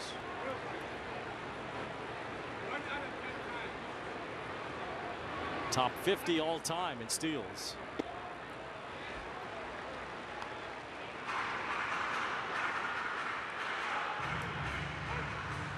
The thing about Eric Young Sr. being in that clubhouse and in the dugout, just give me some hints on as a stolen base guy on what base stealers do as far as that back foot when they go in and try to steal the base. It gives you an opportunity. If I'd have known that, it'd been pretty good to be able to see that and sense that as a pitcher, because there's a way that base runners will give it away when you're going. Our guy Willie Wilson, 12th all time at 668. Boy, pretty he could good. Fly. 1-2 on Cavadas. It was his home run that fell out of Mike Carrasco's glove out there in right field. 2 balls, 2 strikes. That's right. Mike's the king now. He's got the best baseball in the whole ballpark. Yes. Cavadas whiffs, and that's the inning. 2 more strikeouts for Miller. Well, Mike, you're welcome. Could have let you live in infamy forever. But you got a new ball. Congratulations.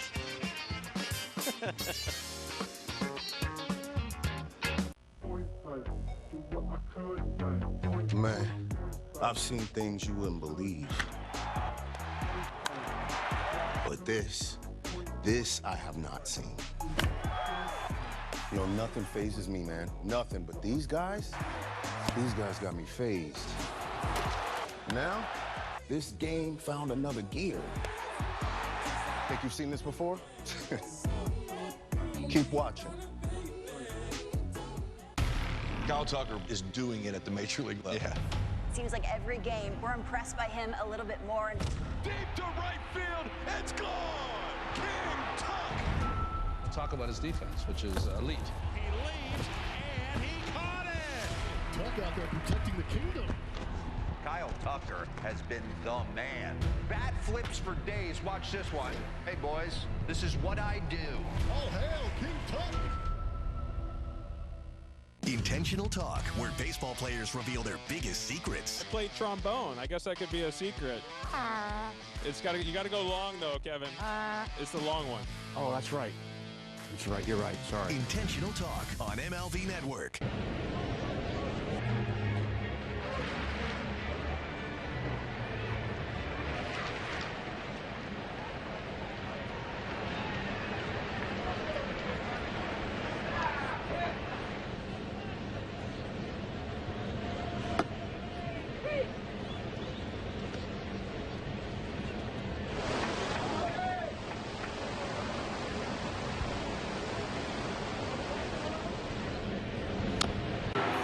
Griffin Canning has done a nice job here tonight. 2 hits allowed in 4 innings. Very efficient too, averaging under 12 pitches per inning pitched. 4 strikeouts, a couple hits allowed, a couple double play balls have helped him out.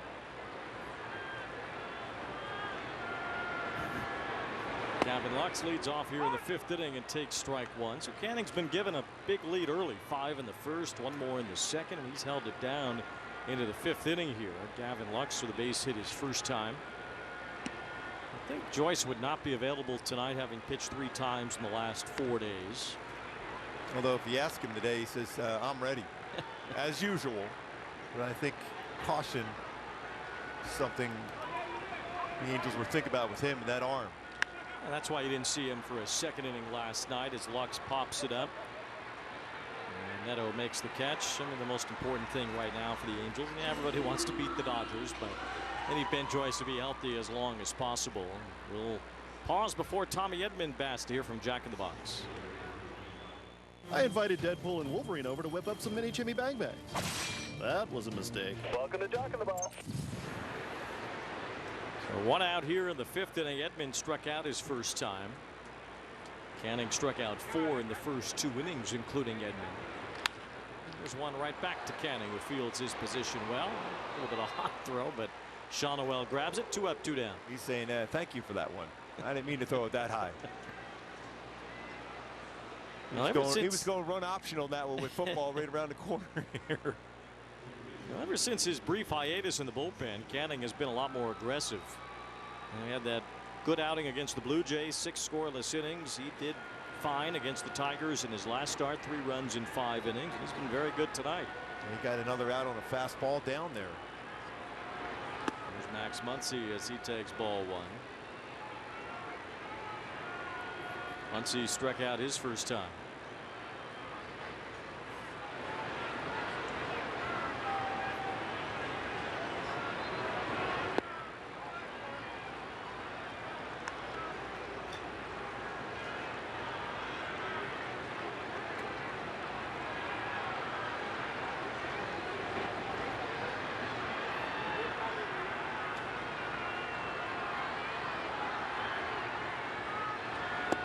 Talking about Muncy earlier in his time with the Oakland A's. You know, the A's have another prospect in their system right now. I think he's a AAA named Max Muncy. Yes, they finally met each other, I think, not that long ago.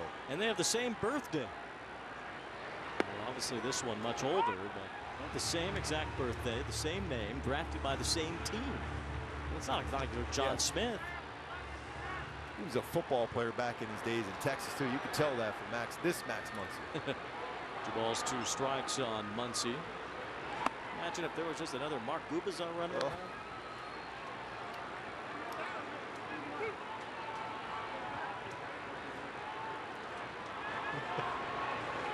3-2. What is that name? How do you pronounce that name? Silent C. Yeah. Ball 4. It's always been a part of his game too. Max Muncy is very patient at the plate. Although he will strike out on occasion, but most times you got to strike him out in the zone. Yes, he does swing and miss within the zone, but he won't chase much, and he's on here with 2 outs. Second walk issued by Canning brings up Rojas, who walked today and yesterday. On base machine now. Rojas with his 15th and 16th walks of the year in this series. And it's the guy you want. You don't want to get that top of the order coming up with some traffic on there. You got 8 and 9 here. It's the guy you wanted for Canning. That's why I think that quick visit for Logan O'Hoppe was important. Saw Rojas on Chris Rose's podcast talking about Mookie Betts playing shortstop, and you know, I mean, categorizing in some ways as a failure that Betts ended up back in the outfield and didn't quite take to the infield the way that he wanted. As Rojas takes ball 1. I don't know. It was a lot to ask him. Mookie kind of took it upon himself to volunteer to play on the infield and try to be the shortstop. That a guy who's been around in the majors now for roughly a decade and has been a great outfielder. I don't know if I'd categorize it as a failure just because it didn't work out. Not to throw anything at Chris Rose. They do a great job. That's a fun podcast. But I thought it was a little bit of a harsh word considering how much Mookie has put into this game, into this sport, and you know, he took it upon himself to really try to work as a shortstop. Exactly. He's played second base too. He's drafted as a second baseman. He's 6-time Gold Glover out in the outfield and right field, one of the best throwing arms. But he was willing to do whatever it took to help this team win and played shortstop. They're better off with him in right field. The guy's won 6 Gold Gloves out there. Yeah, he's a difference maker out in the outfield. Yeah. I mean, he completely shuts down that extra base you take as a base runner. First to third, not easy to do. From second, try to score on a hit his way, almost impossible. This is a good visit too by Barry Enright, because you cannot start looking ahead. You got to think about the batter at the plate right now, and this is the guy you have to have, especially with Barnes coming up, and then a pretty good hitter at the leadoff spot for the Dodgers, Shohei Ohtani. Canning's mostly been efficient tonight. This next pitch will be his 60th. Almost through the 5th as he faces Rojas. Count is 2 balls, no strikes.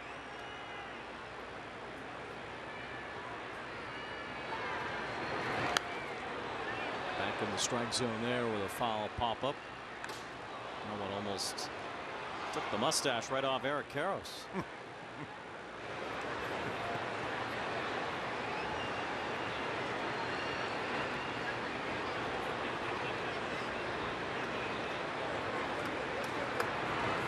Swing and a miss. Good pitch down in the zone by Canning. It's that good fastball, low fastball, effective one. High fastball, low fastball.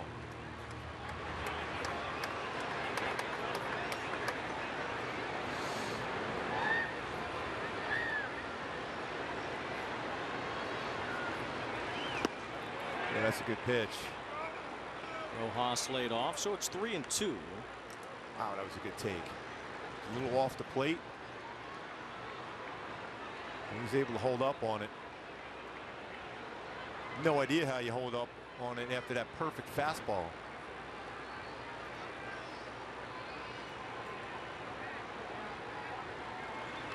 Ground ball, Rendon, a diving stop, gets up, has time, and with the bounce throw, retires Rojas. What a play in hot corners at third and first. Rendon to Shonewell. Ball was by him, showing the range for Rendon to dive, and then the scoop by Shonewell.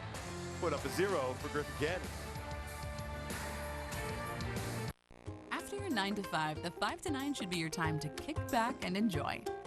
Let Home Chef simplify home cooking so you can relax during the home stretch.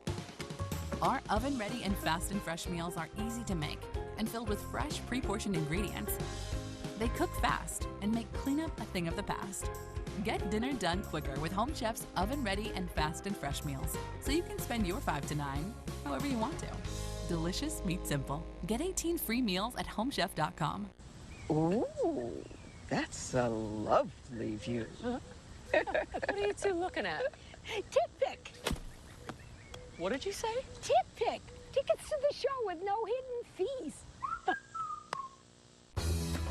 No matter how many times you cross that bridge, the feeling's still the same. Never quiet, but calm and best shared. Peter Millar. How many pairs of Tecovas boots is too many pairs? Not sure. How much fun is too much fun? Find your next pair or two at Tecovas. Want to elevate game night? Turn on MLB Big Inning, a revolutionary way to see the biggest moments from every game, live and commercial-free. Find it on the MLB.tv home screen. MLB Big Inning, every game night on MLB.tv.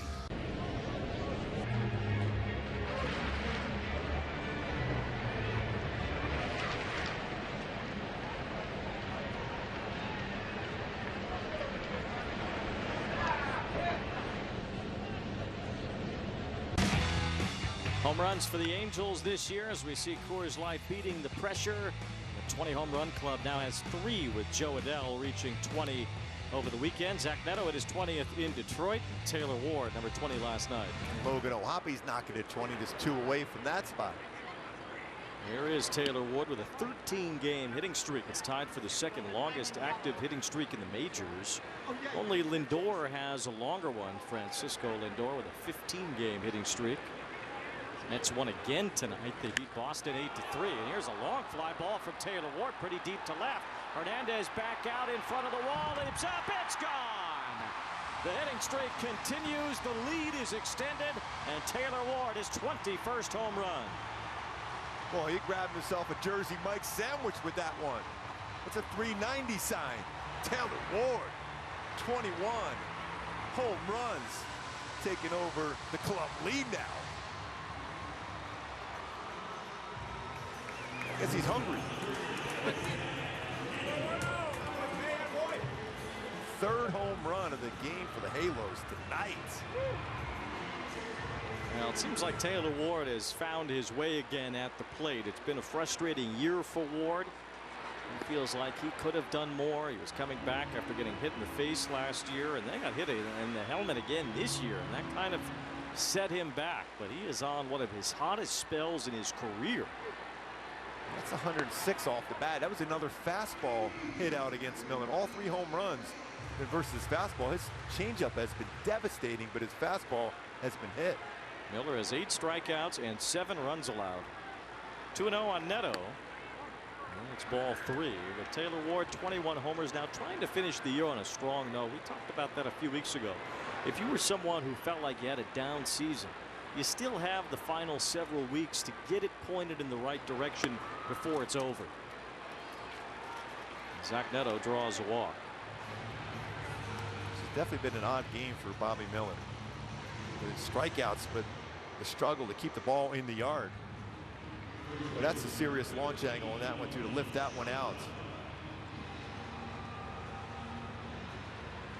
Well, at the very least, Taylor Ward can be a big piece of an offense.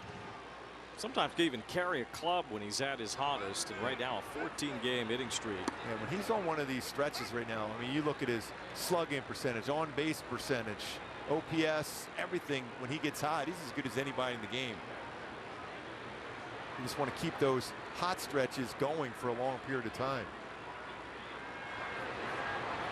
Nolan Shonowell at the plate here with Neto aboard, and Miller probably nearing the end of his rope. 2 balls, no strikes, closing in on 80 pitches. 6 straight out of the zone. You wonder if you get a visit out there. Looks like there's some movement down in the bullpen. Dodgers bullpen was used quite a bit again last night. They used all their big guys last night. 2-0 the count as Neto takes off. Ball 3 and throw goes into right center field. So Neto adds his 27th stolen base. He stays at second base with nobody out. Barnes has just thrown out 10% of base stealers. Big jump. It's a good combination to go. It's 19 stolen bases, 21 attempts against Bobby Miller in his career.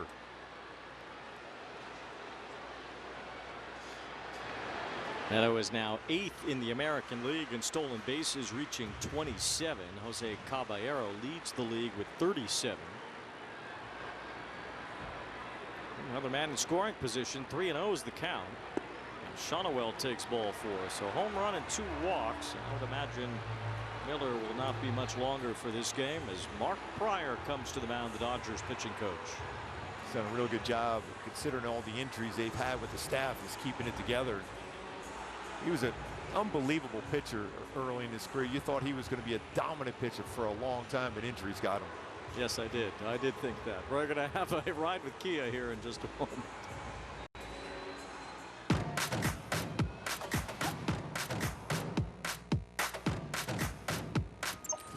I'm thinking you might have wanted to go for a drive after I said that, because he had some unbelievable stuff when he was with the Cubs. It's all right. I can tell you the clip that I was watching the other day that involved Jose Mota's dad, but I'm not gonna. Yeah. Manny Mota. You see him sometimes too around Dodger Stadium. Anthony Rendon is at the plate here in the 5th inning. Runners on first and second, nobody out. Taylor Ward is homered in this inning. The Angels have a 7-0 lead. They have been all over Miller tonight, at least when they've made contact. It has been exceptional contact. 3 more home runs allowed by Miller.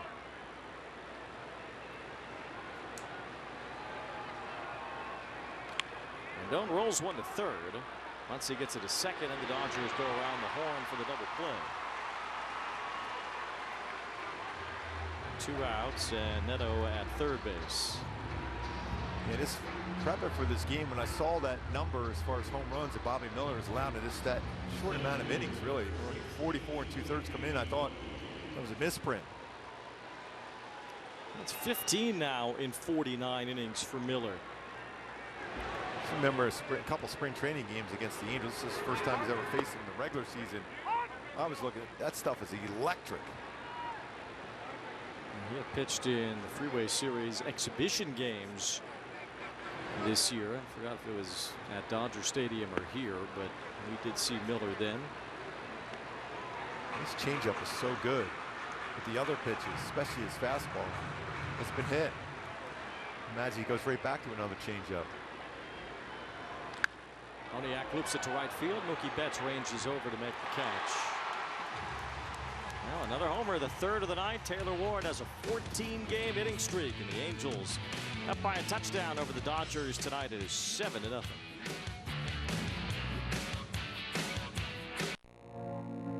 I'm Livy Dunn, All-American gymnast and Viore athlete.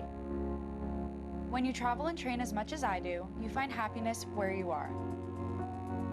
On the mat or on the sand, movement and comfort are essential. That's why I live in Performance Joggers by Viore. Made from dream knit fabric that's made of 89% recycled materials, effortlessly soft and made to move as much as I do. My happiness starts here, in the softest joggers on the planet. If we weren't proud of the craftsmanship and level of detail that go into every pair of Warby Parker glasses, well, we probably wouldn't show you how they're made, including this part, which is our favorite. Wow. And this is also great. Each pair comes standard with lenses that are scratch resistant, anti-reflective, and UV protective. Try 5 pairs for free at warbyparker.com. Stepping to the plate, PJ Morlando. I believe this is where it all began. And this is the sweetest sound in the world. I believe passion doesn't come without pain. The question is, does he have the bat speed?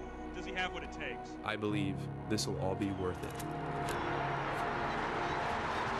And the next pick in the 2024 draft is...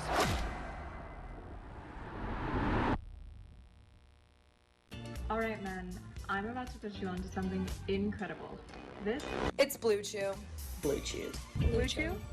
Blue Chew. Blue Chew. Blue Chew. Blue Chew. And it helps men achieve stronger and longer lasting erections, which is pretty helpful. And it's an online service. Dennis, last game here today for Halos. Love you, buddy. Got a chance to take a picture with you there in the pregame show today. You are the best. Love you, bub. Well, we wish a 39 years. It's a lot of baseball seeing it through that lens for Dennis. 39 years in. Bouncing ball off the bat of Barnes. Nice pick by Neto over second base. A good play. Dennis gets to see that play too. Yes, well, he's seen a lot of plays like that over the years.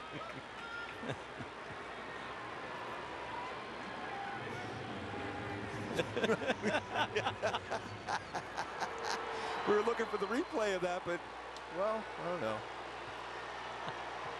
Busy. Now here's Shohei.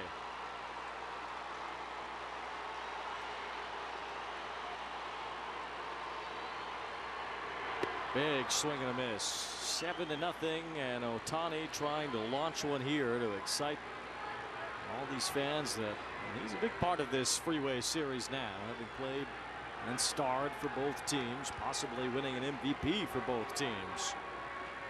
Nobody's ever done that. That's a good pitch. That's right on the upper part of the strike zone. Ball 1 strike on Shohei, who's 0 for 2 against his old teammate Canning tonight.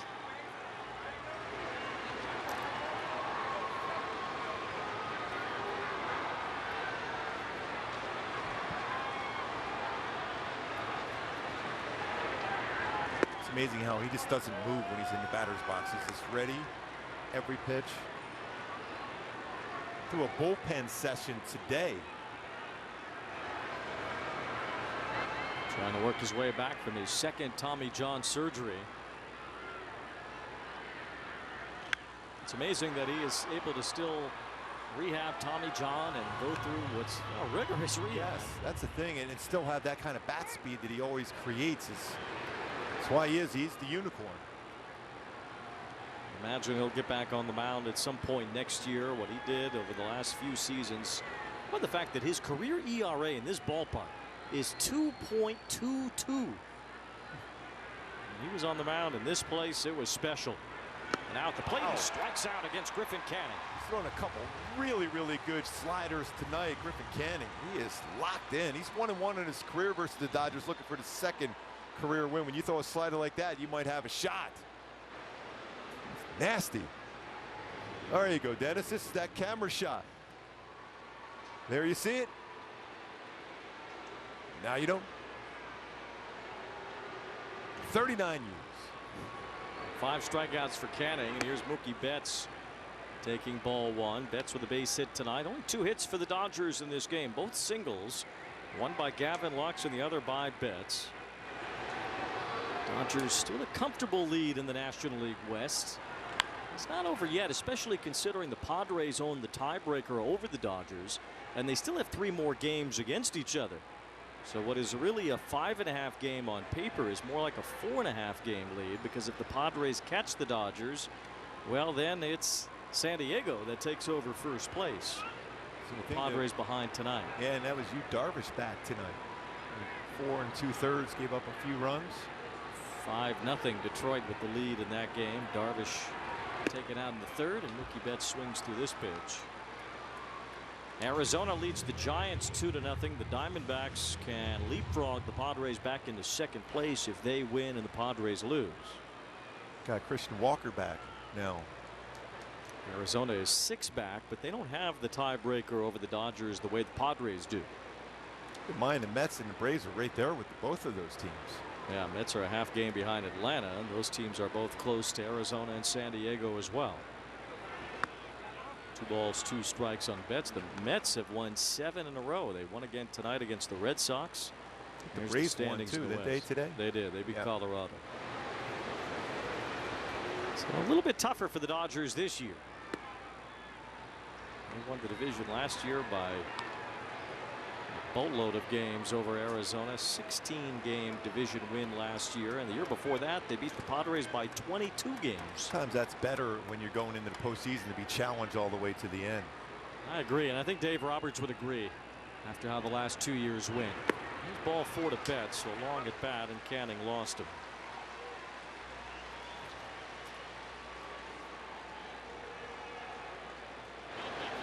It's a 2-out walk, keeps the inning going for Freeman. Otherwise, for Canning tonight, he's been pretty sharp. Pitch count's been pretty low.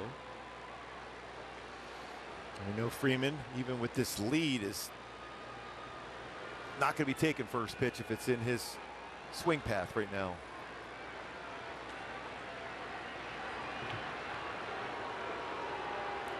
Songwell's going to get somebody at some point on that one. He just keeps that tag on forever. He almost got Mookie leaning back off the bag on that one. He had a smile after it.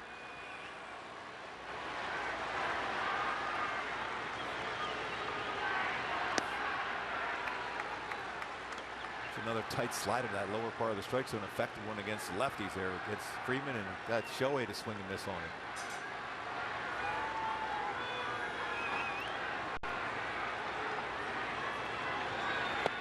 0-2 on Freeman. Back to that spin rate on that slider to Shohei. That at 2746 RPM. That's way above average. Need that when you're facing a Shohei Ohtani or even a Freddie Freeman here. Been a good game for Canning after Detmers pitched well last night, and that one bounced foul. Canning has given the Angels 5 2/3. His pitch count where it is. If he keeps it going, he could get into the 7th tonight. He's only gone 7 a couple times this year.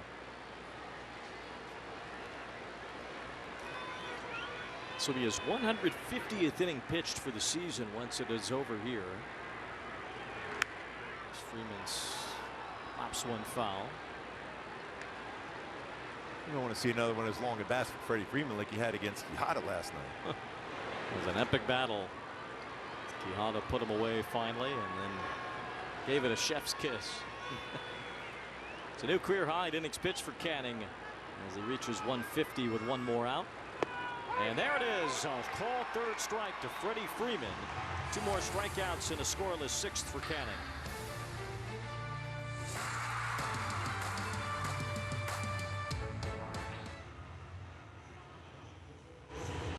Do you spend hours maintaining your gutters? Save that time with LeafGuard's maintenance-free system. Call 1-833-2-GUTTERS. Mesh filters sit on top of your gutters, building up debris and eventually clogging. Then they need to be cleaned too. Honestly, your home should have been built with LeafGuard gutters. LeafGuard's wraparound hood deflects debris and keeps water away from your home. The one-piece seamless system is strong, 20% thicker than average and built to last. Plus, LeafGuard is guaranteed to never clog for as long as you own your home. Right now, get a complete LeafGuard system for only $99 down, $99 a month, and $99 installation. You'll also receive a $100 Visa gift card with a free gutter inspection and in-home estimate. Damage from clogged gutters can cost you thousands. Never worry about clogged gutters again. Don't wait, you've still got time. Call 1-833-2-GUTTERS today. That's 1-833-2-GUTTERS.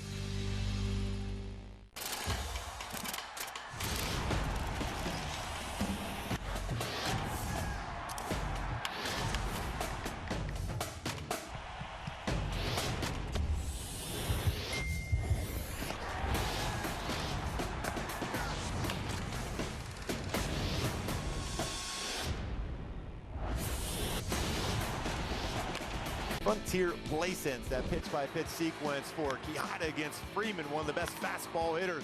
Back-to-back 95, 96 upstairs. Fouled it off, another 95, another 96, another 95. takes a slider off the plate. Fouled at 96 upstairs, 95 upstairs. Takes another slider. He goes, I'm looking for the heater. Got a fastball there, 95, fouled it off, and eventually 97 from Quijada. 10 four-seam fastballs in that epic 12-pitch at-bat against Freddie Freeman. A couple sliders. Just showed me sliders in there for that 97. What's missing watching a replay like that, and I'm glad the pitch timer didn't eliminate this completely, is the tension that builds from each pitch. Yep. And the anticipation of what will happen in this important at-bat in the game. You don't get that with a replay like that, as we just showed you through pitch by pitch, but there was a lot of tension from one pitch to the next as that at-bat continued last night. Especially with Freddie Freeman with a guy on base, he's as good as it gets. Well, the Dodgers have made some changes, including taking Freddie Freeman out of the game. As we get into the bottom of the 6th inning, it's 7-0. In some ways, Dave Roberts punting and worrying about Friday when the Dodgers are back in their home ballpark to play the first-place Guardians. So Kike Hernandez, he has entered to play first base. The Guardians have been playing well, but they lost today to Kansas City. They break that, what, 7-game losing streak. The Royals have had a tough time. They needed a win badly. And they got one today. O'Hoppe pops it up. It's Lux, the second baseman, going after it. Minnesota lost as well. We'll have our Nissan game break with highlights around Major League Baseball coming up. This is Michael Grove on the mound replacing Miller. Looks like Mookie Betts is out of right field also. Yeah, Sandy Pages has gone in the game to play right field.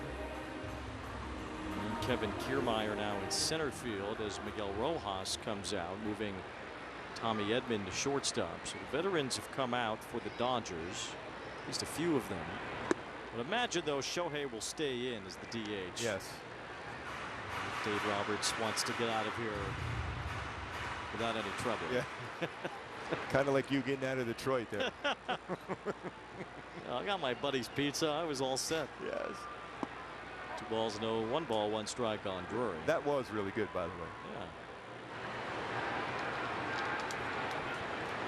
Bobby Miller struck out 8 tonight and gave up 7 runs. Confounding performance from Miller in this one. Check swing, base hit. You'll take that if you're Brandon Drury, just to try to make a little contact, flare that into the outfield. No doubt about it. Good to see Patrick Sandoval today. Said he's doing a lot more exercises, getting that arm straightened out. He looks like he'll start his throwing program in December. Mike Trout in the dugout today as well. Look, Matt Moore right next to him there too. Here's Joe Adell 0 for 2 with a couple of strikeouts tonight. A tough time with the changeup. Bobby Miller. Adell now second on the team in home runs after Taylor Ward hit his 21st of the season tonight. And all Angels here 7-0. Adell with a rocket to short, caught by Edman. Take a look at the home runs today on our StatCast, being powered by Google Cloud. The different swings, different launch angles, and exit velocities on there. 107.8, Moniak 27 degrees. Modesто, we knew they had that launch angle, 107.9 to 42 degrees. And Taylor Ward, same thing, 105.6 off the bat. 40-degree launch angle, some height for Ward, Gavadas, and on the line for Moniak. Gavadas with one of those 3 home runs against Bobby Miller, who now has the 2nd highest home run rate in the major leagues. Only Roderick Munoz of the Marlins has allowed more home runs per 9 innings than Miller this year.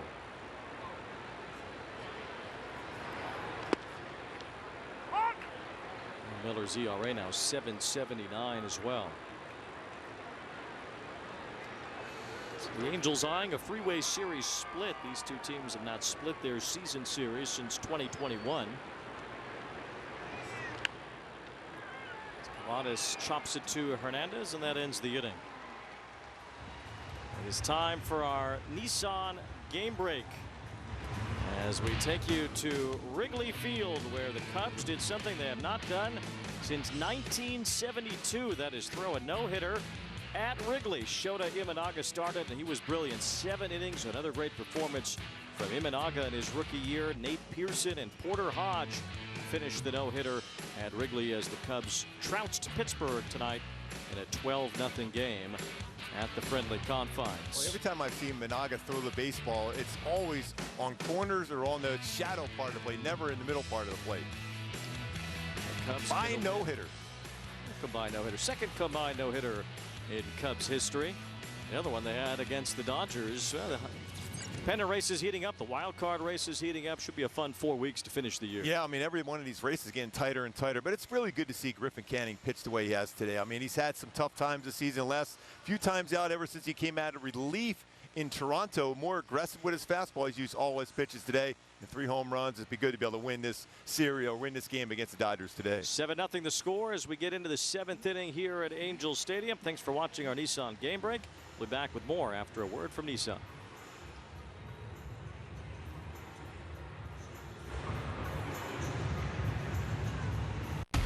Kyle Tucker is doing it at the major league level. Yeah.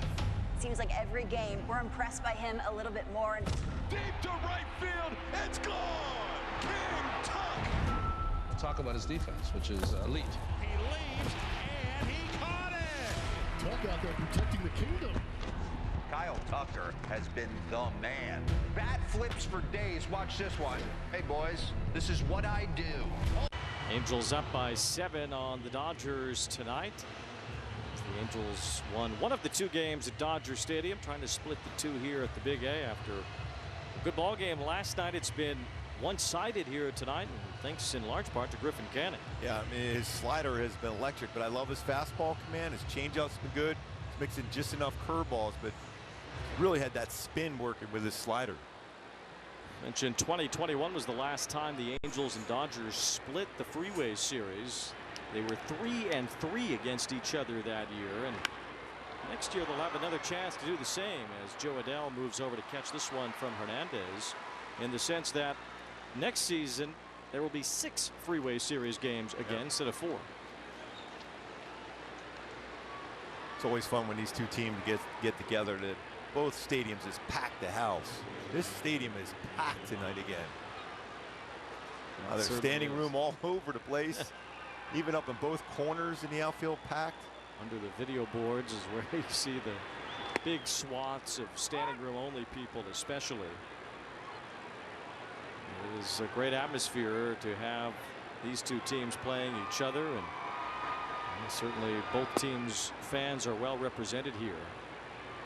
By the way, it's good to see Canning do well against Teoscar Hernandez. He came into that game with 4 for 6 against him. A lot of these Dodgers have had success against Canning, but not tonight. 6 1/3 scoreless innings. Canning trying to match his longest outing of the year. As Lux swings and misses. Another one of those good tight sliders. It's been really, really effective against left-handed batters. Canning wins 7 June 24th against Oakland and August 10th in Washington. It's been the only 2 times this year that he has made it through 7. He's ahead of Lux 1-2. And he's punched that to left, a base hit. Angels got it started early tonight. Arco top tier play, a 5-run first inning. Yeah, good at bat there. Got to work a walk and then hit by pitch. And then a nice swing for Nolan Charnwell. Loads the bases for Anthony Rendon. And then right back up the middle. And a 99-mile-an-hour fastball drives in 2. And Moniak didn't even let Bobby Miller breathe a second before he had a 3-run home run.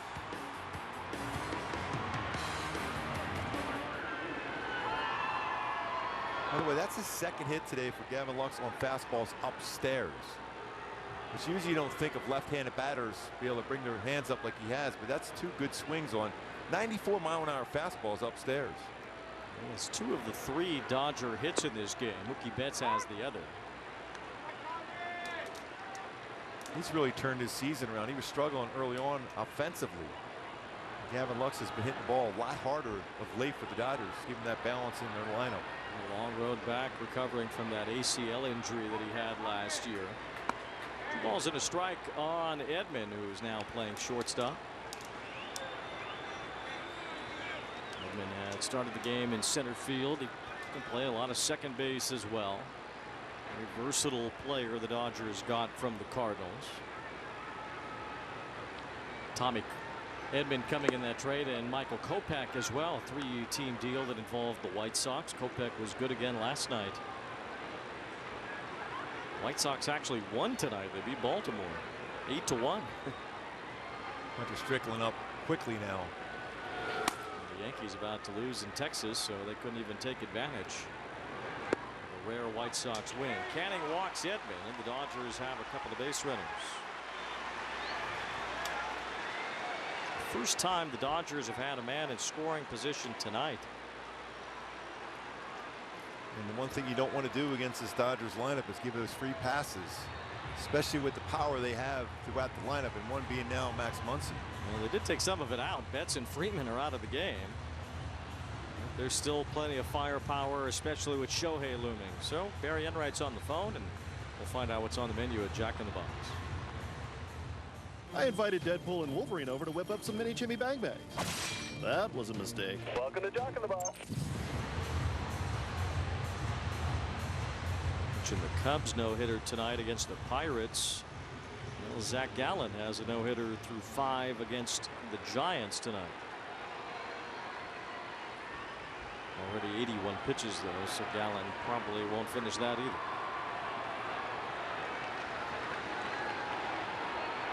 He doesn't hit a lot of baseballs on the ground. You know, Canning's got a couple double plays turned behind him. 2 tonight, 15 on the year for Canning. As Muncy looks at a breaking ball, strikes. Canning trying to firm up through this inning here. He started Muncy all 3 at bats. Curveball, first pitch.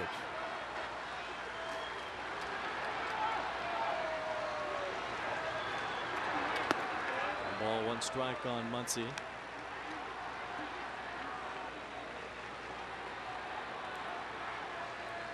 Andy Pages is on deck. He entered the lineup, and Miguel Rojas left the game. Once he rolls one foul, count in Canning's favor.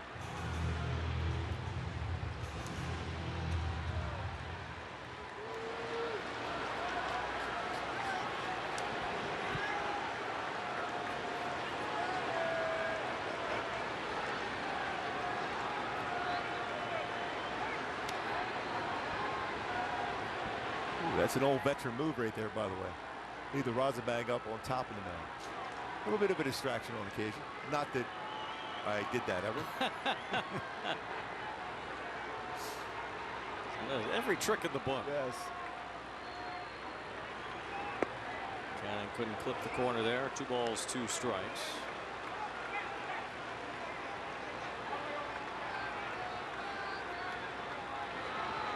That would have been funny if he brought the Rozabag back up on top of the mound.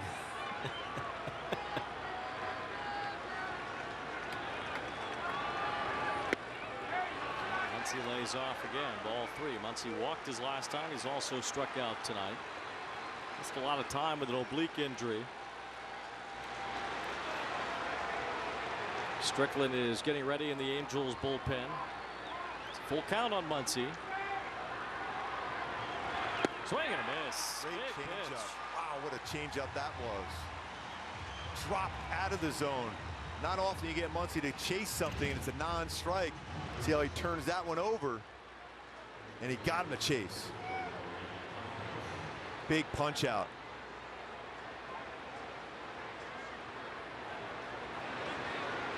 Canning has struck out 7 in 6 2/3. Here's Pages batting for the first time.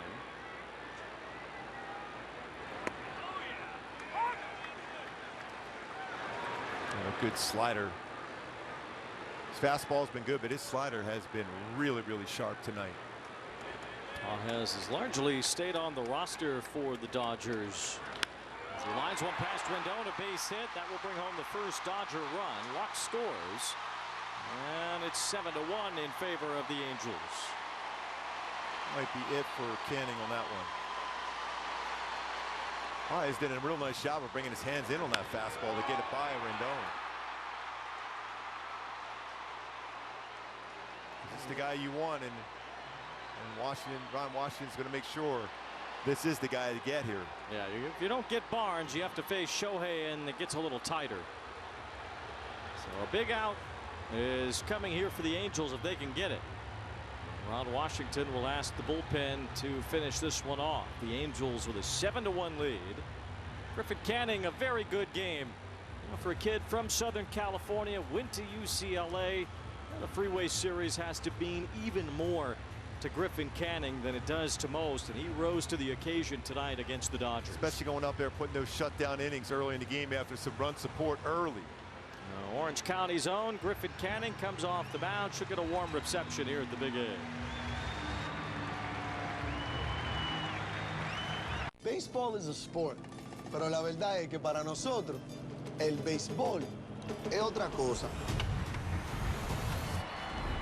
El béisbol es un corrido, un dembow y un reggaetón prendido. Es un plácata bien fuácata. Eso es otra cosa. It's the Plátano Power and the Arepa Power. It's a familiar name and juniors who dare to dream big. El béisbol es otra cosa. Corey Seager, all eyes on him. He's ready to go. He's aggressive. Here's a dude that swings 52% of the time on first pitches. Corey Seager smashes the ball. The ability to be able to come together and compete every night. You know, that's what it's all about at this point for me. Corey Seager does it again. This guy is doing it all. He's hitting bombs all the time. Want to elevate game night? Turn on MLB Big Inning, a revolutionary way to see the biggest moments from every game, live and commercial-free. Find it on the MLB.tv home screen. MLB Big Inning, every game night on MLB.tv.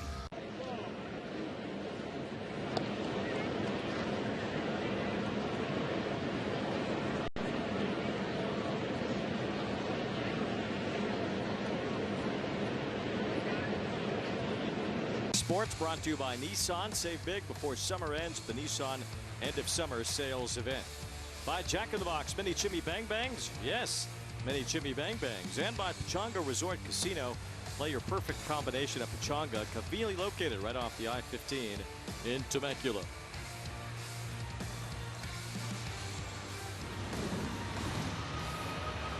Real nice job by Griffin tonight. 6 2/3, 7 strikeouts. All singles against him tonight. Caden Dana has joined the group with Reed Detmers, Canning, and Sandoval. A lot has been hitched on the wagons of those three. And now some new blood has joined the rotation. Jack Kohanowitz has looked good. Dana was great in his major league debut. See Sam Aldegiri again in Texas. Here's Austin Barnes facing Strickland. The ball in the dirt will put runners on second and third.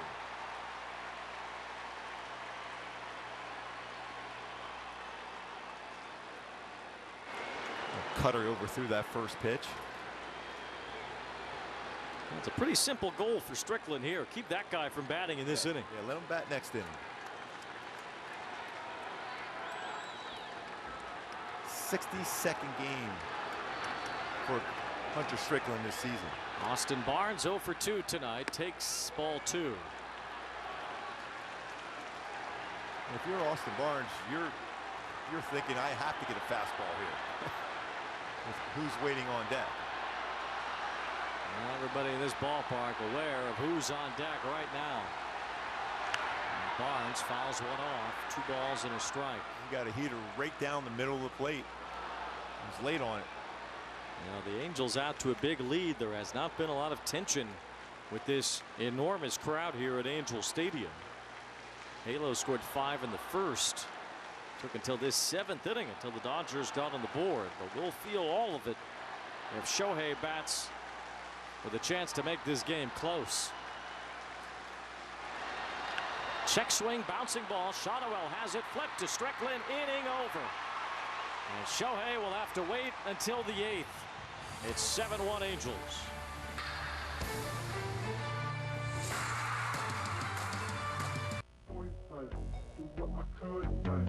Man, I've seen things you wouldn't believe.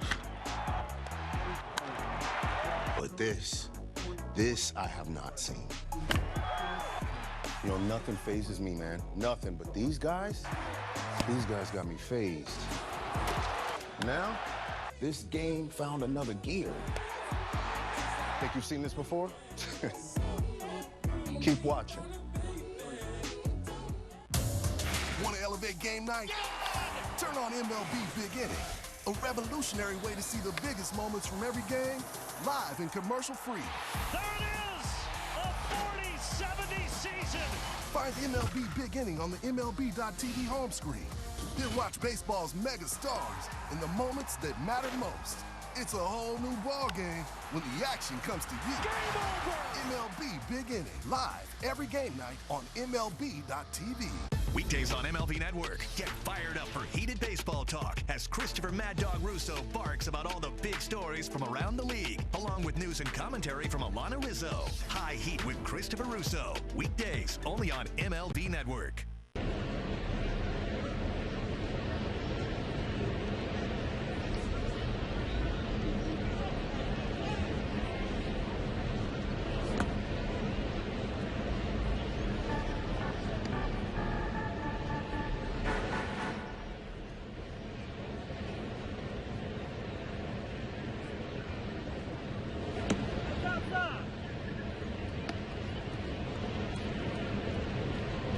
Friday, September 27th, the Angels host the Rangers, and the first 25,000 fans will receive a golf rope hat courtesy of Nitto Tire. Visit angels.com/promotions today.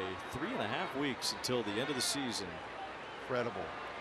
The kids are having fun at the old ballpark tonight, especially the ones in red, as Taylor Ward lines one to right. Betts is after it and can't get it. It's a base hit. Actually, now the right fielder Pages chasing that one down, but Ward has another hit. He's on base 3 times tonight. He's 2 for 3 with a home run. Boy, what a hitting display. A home run to left center, now a base hit to right field, covering the whole plate. He's on one of those rolls now. 14-game hitting streak. Only Francisco Lindor has a longer active streak. And here's Neto, who has been hit by a pitch and walked tonight. Well, we talked about the Padres trying to gain ground on the Dodgers tonight. As Neto, it's a fly ball to right field. San Diego is down 5-0. Well, in a blink of an eye, they've tied it. They've had some incredible comebacks during this stretch. Only the 5th inning. They got Tatis Jr. back in there, an already deep lineup. Jackson Merrill has a 3-run homer tonight, and Manny Machado a 2-run base hit. That may be your rookie of the year in the National League. Paul Skeens has been unreal, and he's definitely a made-for-TV star. I mean, you want to see him pitch, but Jackson Merrill's been unreal for the Padres. A lot of huge hits for him. See that Machado is just a few home runs away from becoming the Padres' all-time leader. He is 2 behind Nate Colbert. I was going to say, I remember Nate Colbert. I used to have his 7-Eleven Slurpee cup. Nate Colbert was like the first star of the Padres, kind of like their Jim Fregosi in some ways, at least being in the first star of the franchise, and he still has the Padres home run record. Incredible. You know, when Petco first opened up, the hitters weren't real happy about that yet. Yeah. A little different now.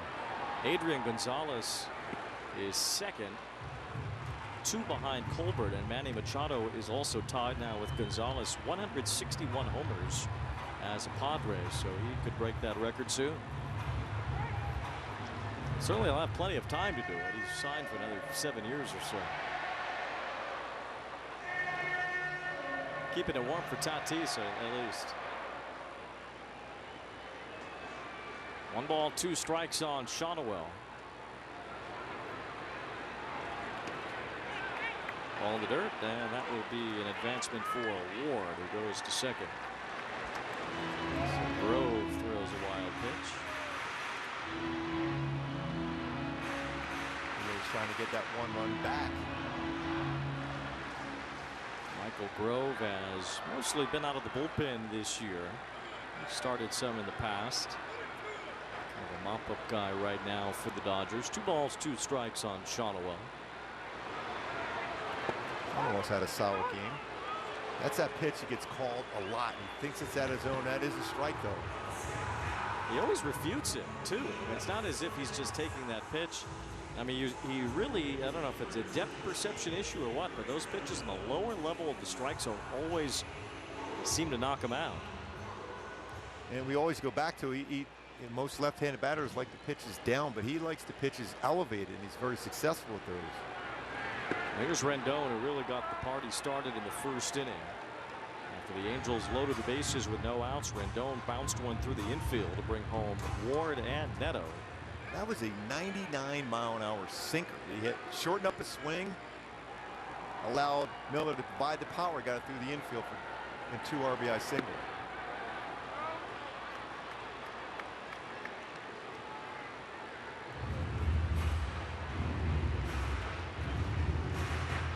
That 2-run hit was followed by a 3-run homer, and Mickey Moniak gave the Angels a nice cushion right out of the gate, and they have firmly held the lead ever since.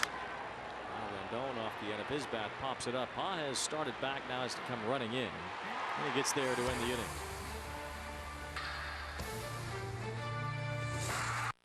Performance. He is locked in. Passion. There's nobody more important than him. Teamwork. Working together is key. Get inside the game with MLB Tonight. Blanco does it. Throws a no-hitter. Bringing you breakdowns, highlights, and live look-ins to the big moments as they happen. But that was the MVP of the game right there. MLB Tonight. Inside the game all season long. Boom! And how fun is this show? Only on MLB Network. Man, I've seen things you wouldn't believe. But this I have not seen. You know, nothing phases me, man. Nothing. But these guys got me phased. Now, this game found another gear. Think you've seen this before? Keep watching. Weekdays on MLB Network. Get fired up for heated baseball talk as Christopher Mad Dog Russo barks about all the big stories from around the league, along with news and commentary from Alana Rizzo. High Heat with Christopher Russo. Weekdays only on MLB Network.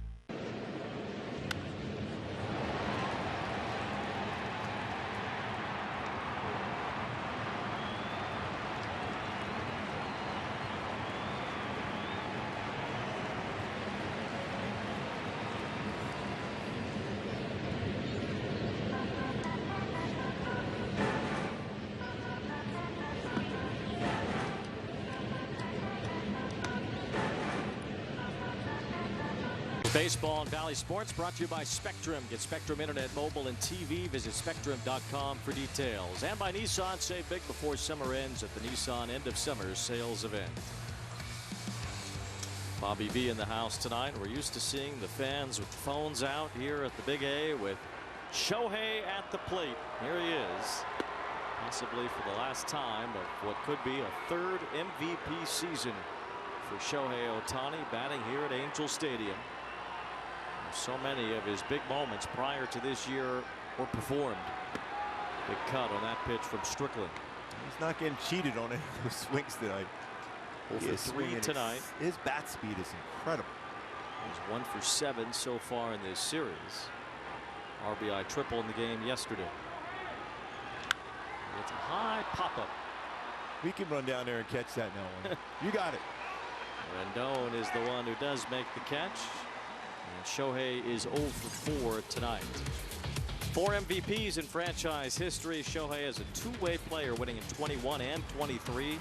Was the runner-up in 22 to Judge after he had 62 homers that year. Trout, a 3-time winner. Vladimir Guerrero, a Hall of Famer, and Don Baylor in 1979. Boy, sure miss Groove. Phenomenal year he had in '79 for the Halos. There's another. We talk about Will Smith pitching in the World Series 3 straight years for the world champion, something that hadn't been done before. And Don Baylor did that, at least in terms of playing in the World Series 3 years in a row, for 3 different teams. 3 different teams, yes. The '86 Red Sox, the '87 Twins, and the '88 Oakland A's. The ball's and a strike on Enrique Hernandez, batting for the first time tonight. As he loops one to left, this one might drop for a base hit. Ward is over and can't get it. Hernandez will hold it first as he grabs a 1-out base hit. Join your Halos for Fiesta Angels on Saturday, September 14th at 4 o'clock. Presented by Coca-Cola outside the home plate gate. Enjoy live music and dancing, sponsor giveaways, and more. Visit angels.com/fiesta for more information. Yes. Angel fans are feasting tonight on the Dodger faithful that have shown up as the Angels carry a big lead here. Kevin Kiermaier batting for the first time as he takes ball one. It's a little surprising to see that the Dodgers let Jason Hayward go. Hayward was designated for assignment about a week or two ago. Kiermaier still a great outfielder, and he provides that off the Dodger bench now, coming over from Toronto. Well, Hayward, everywhere he's been, he has provided leadership, and he was hitting pretty well this year for the Dodgers. And he's a great outfielder too. He got a base hit in his first game with the Astros and drove in a run or two. Well, the Astros are finally feeling like Kyle Tucker is coming back. As Houston did play in Cincinnati tonight. Tucker was not in there today, but he's supposed to be any day now, after having missed 3 months with what was described as a bone bruise at first, and there was a little bit of a fracture in that shin. It's been a long recovery for Tucker, and it's been, I think, to some folks around baseball, kind of a confounding one. Where's this guy been? After fouling a ball off his shin, you don't expect him to be out that long, but he's still trying to work his way back. Seattle looks like they're going to pick up a game on the Astros today. It's starting to be a long shot now for Seattle. That's line foul. Mariners are 6.5 back entering today. They got walked off. I mean, they've had a tough time against Oakland. Tough time against the Angels. 2 out of 3. They've lost 6 games under Dan Wilson. They've all been by 1 run. Kind of how it's been for the Mariners this year. Actually fell below 500 with the loss yesterday. Still amazing when you think they were up by 10 games in the division not that long ago. They'll be 5.5 back if they win tonight. Swing and a miss by Kiermaier. Strickland has his first strikeout. Nice job coming back after being behind 3-0. That good slider, or cutter I should say, in on the hands, and fastball runs away.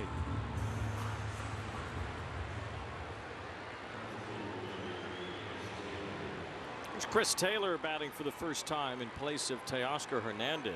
Well, all 3 out.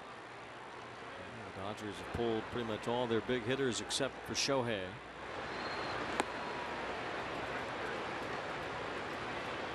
Dodgers have an off day tomorrow, and then they play the Guardians over the weekend, followed by the Cubs. Still got that no-hitter going with Diamondbacks against San Francisco. Taylor lifts one out toward left center as Taylor Ward gets in position. That ends the inning. Angels in command against the Dodgers tonight. Weekdays on MLB Network, it's the baseball show for the thinking fan. Join Brian Kenny and his daily panel of experts for a more analytical look at the game. Think baseball with MLB Now. Weekdays only on MLB Network. Performance. He is locked in. Passion. There's nobody more important than him. Teamwork. Working together is key.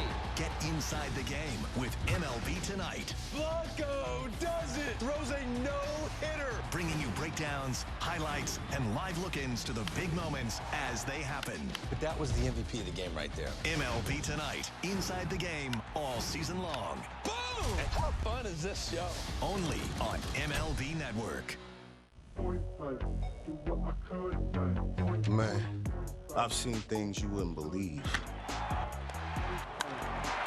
But this I have not seen. You know, nothing phases me, man. Nothing. But these guys got me phased. Now, this game found another gear. Think you've seen this before? Keep watching.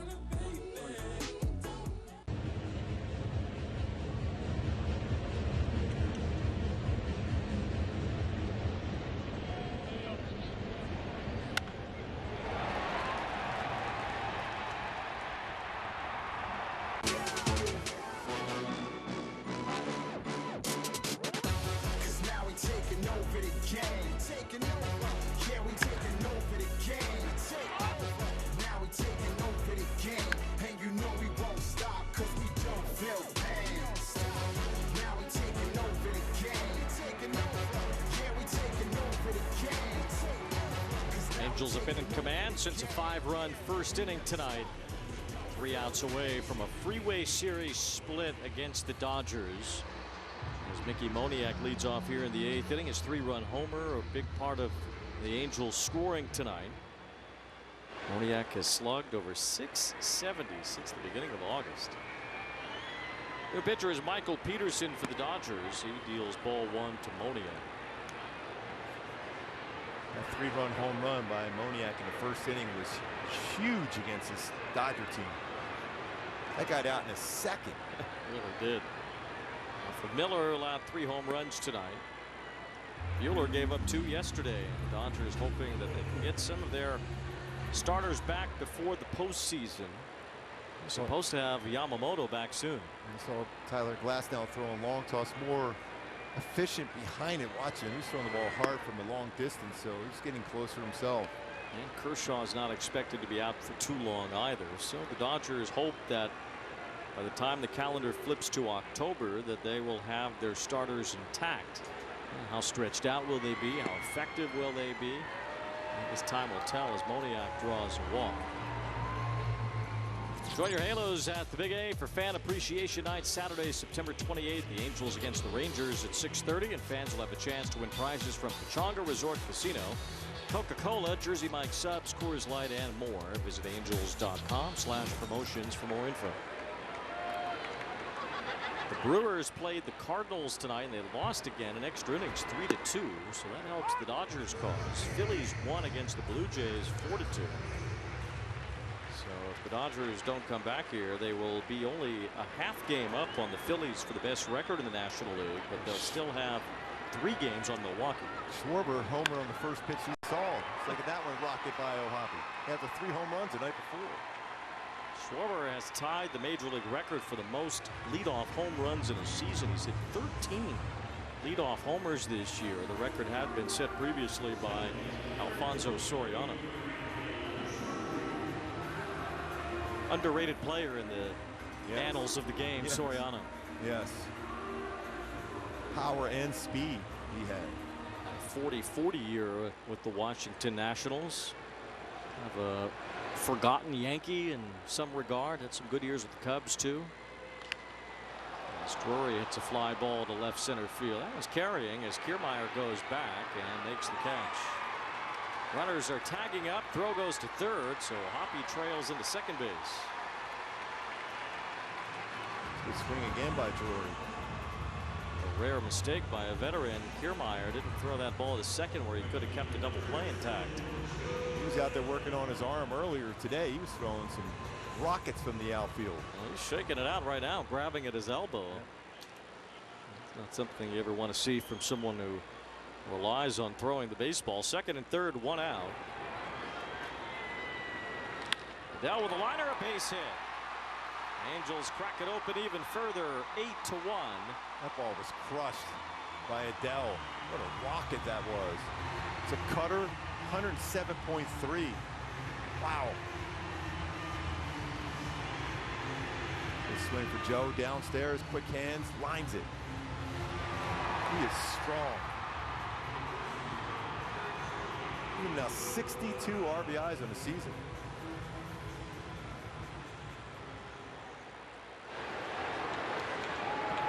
Adele has been able to shake off the inconsistencies that he had in the first half, and he's had a pretty good second half. Same for Moniak. Cavadas, who homered earlier. The Angels with an 8-1 lead now.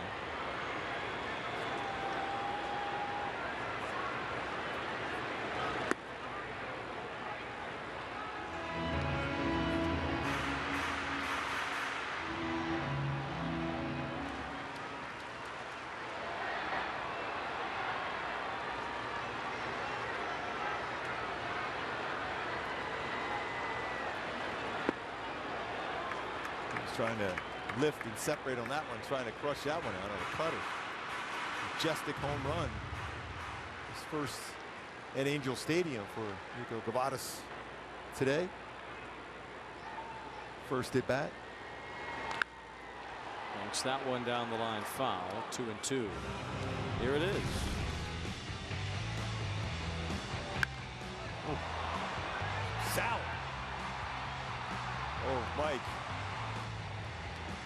try not to do that to you again, Mike.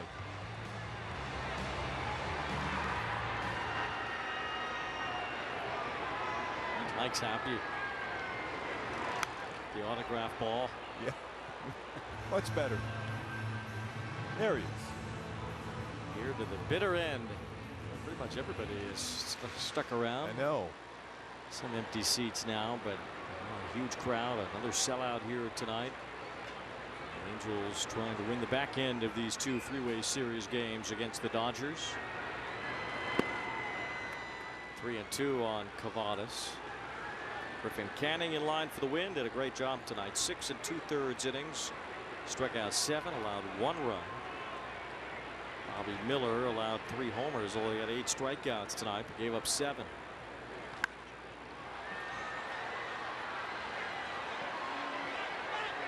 That baseball was up forever.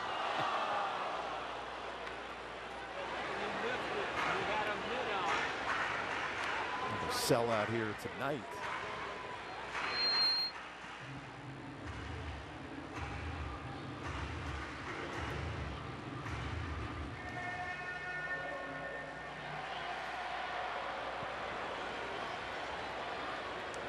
Angels start a 4-game series in Texas tomorrow. Then they'll go to Minnesota for 3 on the next road trip.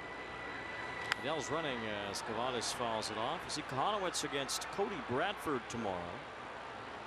Aldigueri will pitch Friday. On Saturday, Tyler Anderson against Jack Leiter. He's still looking for his first major league win. And then Sunday, Caden Dana, who already has his, will face Andrew Heaney, the former Angel. Rangers never did get their pitching in order this year. Fly ball to left. See if O'Hoppe tags up here. Taylor is over. He makes the catch. O'Hoppe will not tag. 2 outs in the inning. Angels Live postgame is coming up, presented by OC Navigator. A fun one for Patrick O'Neill and Tim Salmon and Eric Weston getting the interviews for that one. It's going to be fun.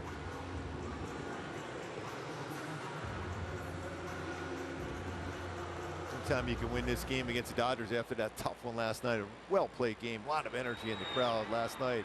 A lot of energy right away early with a 5-run first. Wash talked a lot before the game today about his young team going through these big moments and these big atmospheres and the large crowds here the last couple of days. Now it can only help when they do get into those big games themselves that are important to their own standings. They'll be able to call upon these games and how the fans were then. It won't be anything new.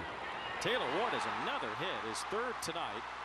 Adele's on his way to 3rd as O'Hoppe scores, and it's 9-1. Keep adding on there. Another good swing for Ward. He's homered to left, base hit to right, and a base hit up the middle. Talking about using the entire field. That's exactly what he did.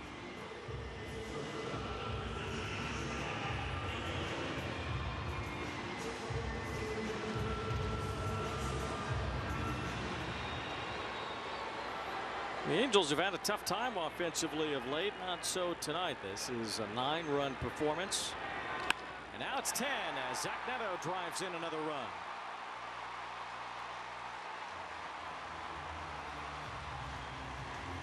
First time the Angels have scored 10 in a game since July 30th. It hasn't happened a whole lot in this Freeway Series of late either for the Halos, and the offense got it rolling tonight.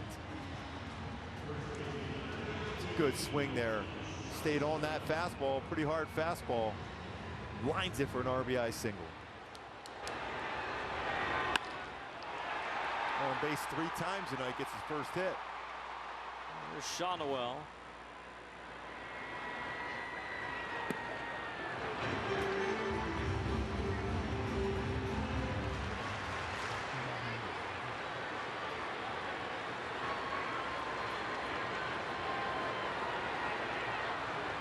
Eighth batter of the inning. Another crooked number. The Angels put up 5 in the first. They've tacked on 3 here in the 8th.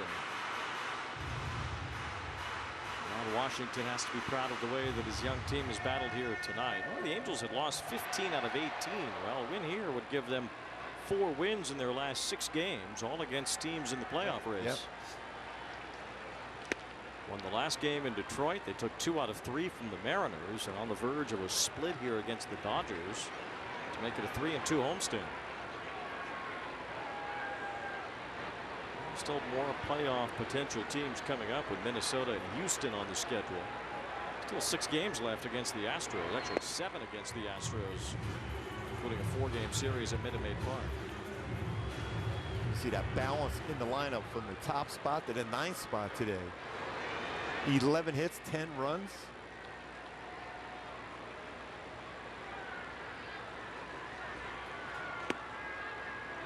Three and 2 on Shonowell.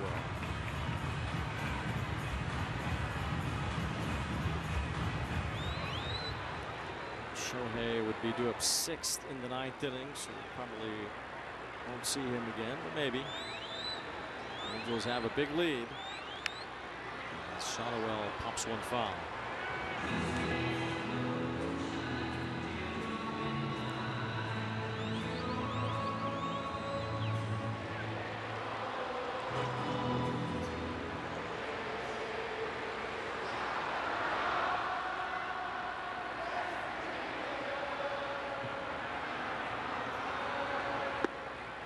Ends the inning with 3 more runs for the Angels and a 9-run lead against the Dodgers.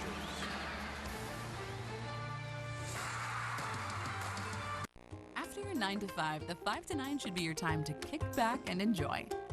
Let Home Chef simplify home cooking so you can relax during the home stretch. Our oven-ready and fast and fresh meals are easy to make and filled with fresh, pre-portioned ingredients.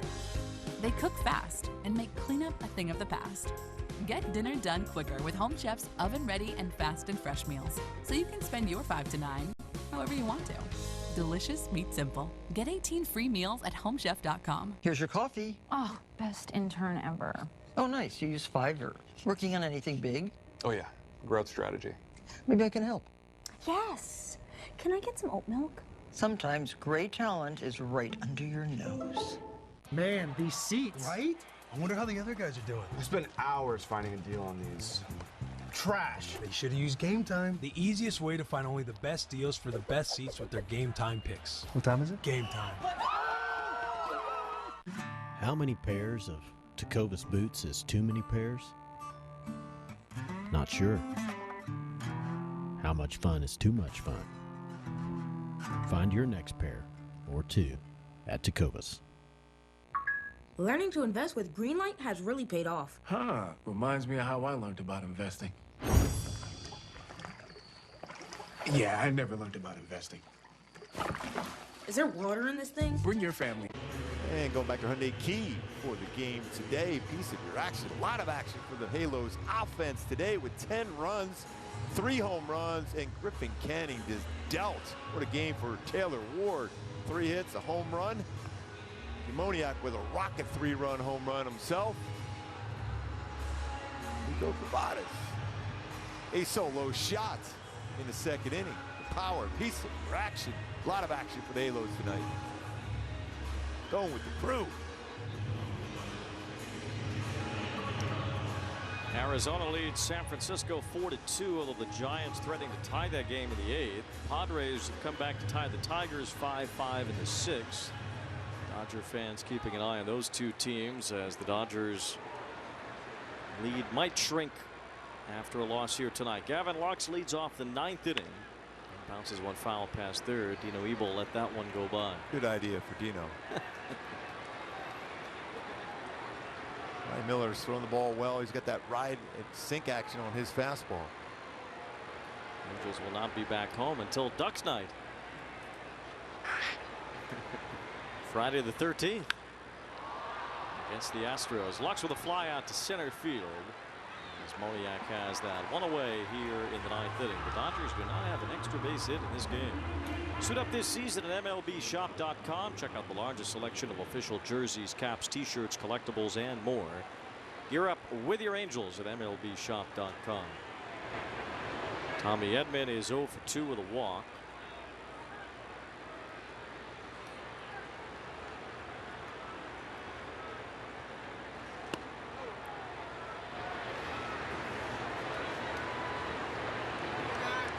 The Rangers put Corey Seager on the IL today, so Angels will not be seeing Seager this weekend, maybe not even on the final weekend either. You think about all those career numbers for Seager against the Angels.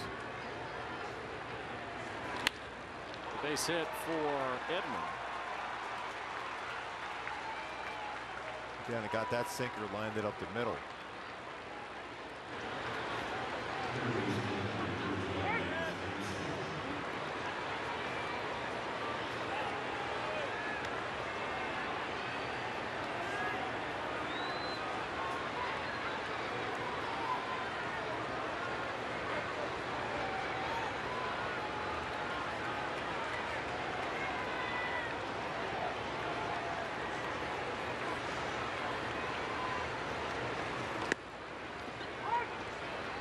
Max Muncy has a walk and 2 strikeouts tonight. Dodgers have 6 hits. They've all been singles.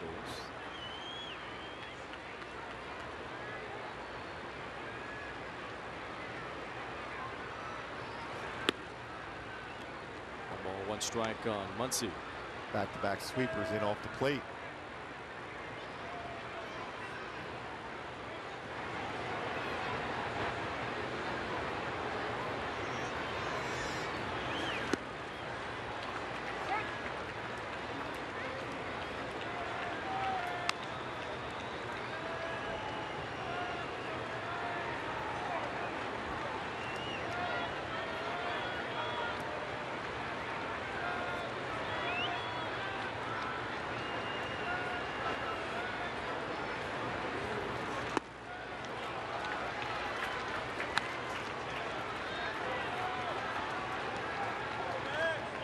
Getting a roll over one right now. Back in the strike zone for Ryan Miller.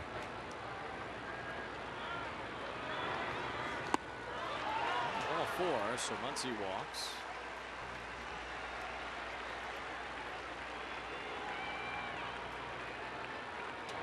Angels have not scored 10 runs in a game against the Dodgers since June 11th, 2010. Put up 10 here tonight. They won that game 10-1 as well. That was at Dodger Stadium. Anyway, Arizona got another run scored. They're up 5-2 on San Francisco in the 8th inning. Diamondbacks could be 5 back. San Diego could be 4.5 out. The Padres still have a head-to-head series left for the Dodgers. They played really well against the Dodgers this season, which hasn't been the case over the last few seasons, except for the postseason. Padres also have a bunch of off days coming up. Remember, they played the Dodgers in Korea. And the schedule is finally relented. Here's a ground ball to short. Neto flips to second base for 1. Over to first, 2. Say goodnight to the Dodgers. A double play ends it. It's a three-way series split. And it was all Angels tonight in a 10-1 ball game. Boy, that swing by Moniak in the first inning, a 3-run home run was huge. Good at bat by Anthony Rendon. Taylor Ward with a great game himself. 3 hits, a home run, a couple RBIs. Nico Gavadas, a home run. Ryan Miller able to close it out. Griffin Canning was outstanding in 6 2/3 innings pitched. This one, Hunter Strickland did his job again. Yeah, really a good performance by Canning tonight. 3 home runs were the big blows for the Angels tonight. Mickey Moniak with that 3-run homer in the first. That was on the line, 3-run shot. Gavadas, a majestic home run, about a 42-degree launch angle, lifts that one out. And then Taylor Ward, about 40-degree launch angle, hits one out. 4th home run last 5 games. Mickey Moniak 5th in the last 7. Gavadas, 2nd career homer, 1st at the Big A. Fun game all the way around for the Halos as they beat their rival Dodgers here today very comfortably, 10-1. 44,822 are here to watch it and to see Taylor Ward continue his hit streak with his 21st home run of the year. He's standing by with Erica Weston. Taylor, home runs in 3 straight games. You also have a 14-game hit streak tonight. What does it feel like when you're at the plate, when you're on such a roll like that? You know, I'm really just trying not to think about it, just go with the flow, and always trying to be on time, get a good pitch to hit, and right now I haven't been missing it. Yeah, you've been on time a lot lately, but a big first inning capitalized by a home run by Mickey Moniak. The energy in this ballpark the last few nights has been electric, but what did that big first inning do for the energy of you guys in the dugout tonight? I mean, it's always good to get off to a hot start. You know, it just helps the pitchers out. You know, we love it too as hitters. We just want to keep it rolling. So it was huge early on. You know what this rivalry means? You guys get a season split of the Freeway Series. What does it mean to get that split when you're going up against a club like that with a bunch of guys that are incredibly talented ball players? Yeah, I mean, I just think we just want to keep it going. You know, splits and whatever, but yeah, just want to keep playing good baseball. I mean, I think that's the biggest thing, and finish strong. All right, thanks for the time. Nice job tonight. Thank you. All right, guys. Well, solid win for the Angels, and the halo will shine brightly tonight. That was a lot of fun. When you beat the Dodgers, the energy, great job on the fans these 2 games against the Dodgers here at the Big A. Another sellout. Angels win it. We'll be back to wrap it up.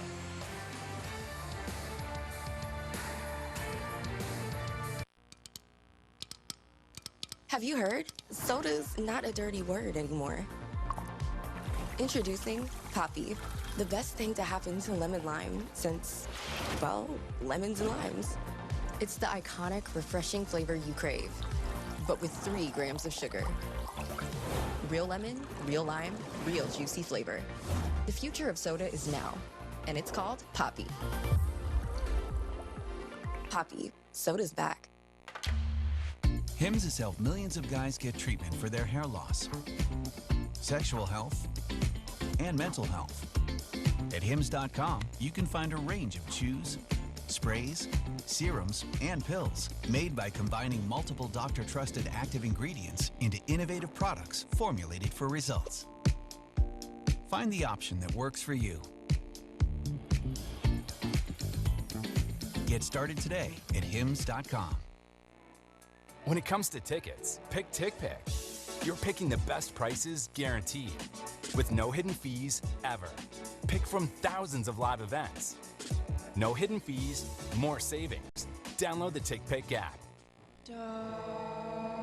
Join the million-plus fans who have made game days more entertaining by playing along on Underdog. Basketball fans from all over the United States have won over $1 billion. Underdog Fantasy, calling all dogs. I feel like I lose track of at least $500 a month. Yeah, maybe that's because you still use spreadsheets. Haven't you heard of Rocket Money? No, but you're probably going to cut me off and tell me about it. It's an app that tracks your spending in real time, lowers bills, and helps you find and cancel sneaky subscriptions. Sign me up. Stay on track with your finances and download Rocket Money today. Weekdays on MLB Network, it's the baseball show for the thinking fan. Join Brian Kenny and his daily panel of experts for a more analytical look at the game. Think baseball with MLB Now. Weekdays only on MLB Network.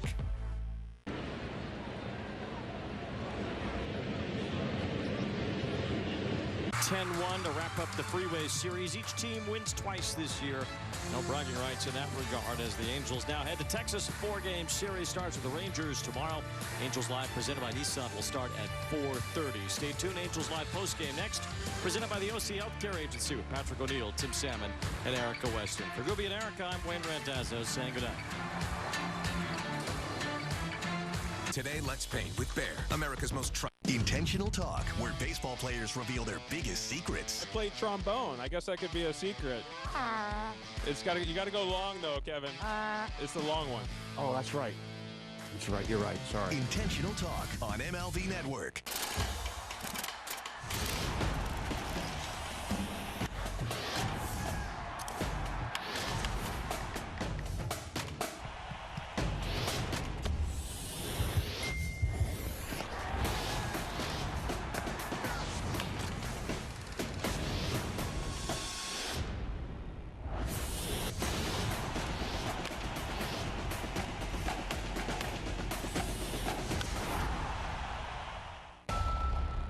Bryce Harper is special.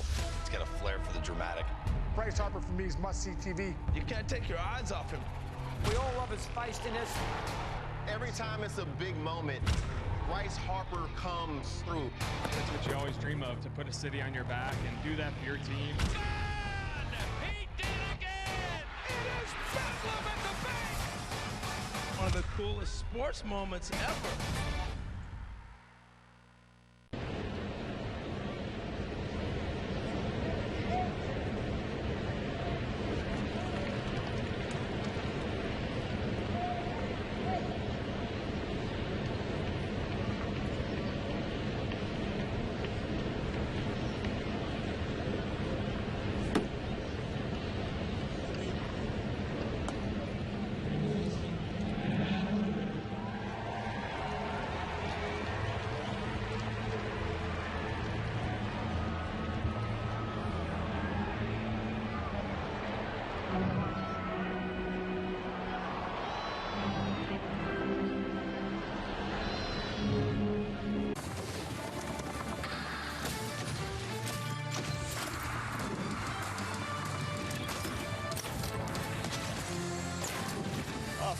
game tonight for the Halos as they absolutely crushed the Dodgers 10-1 as we welcome you to our Angels Live postgame presented by OC Navigator. 9-run differential.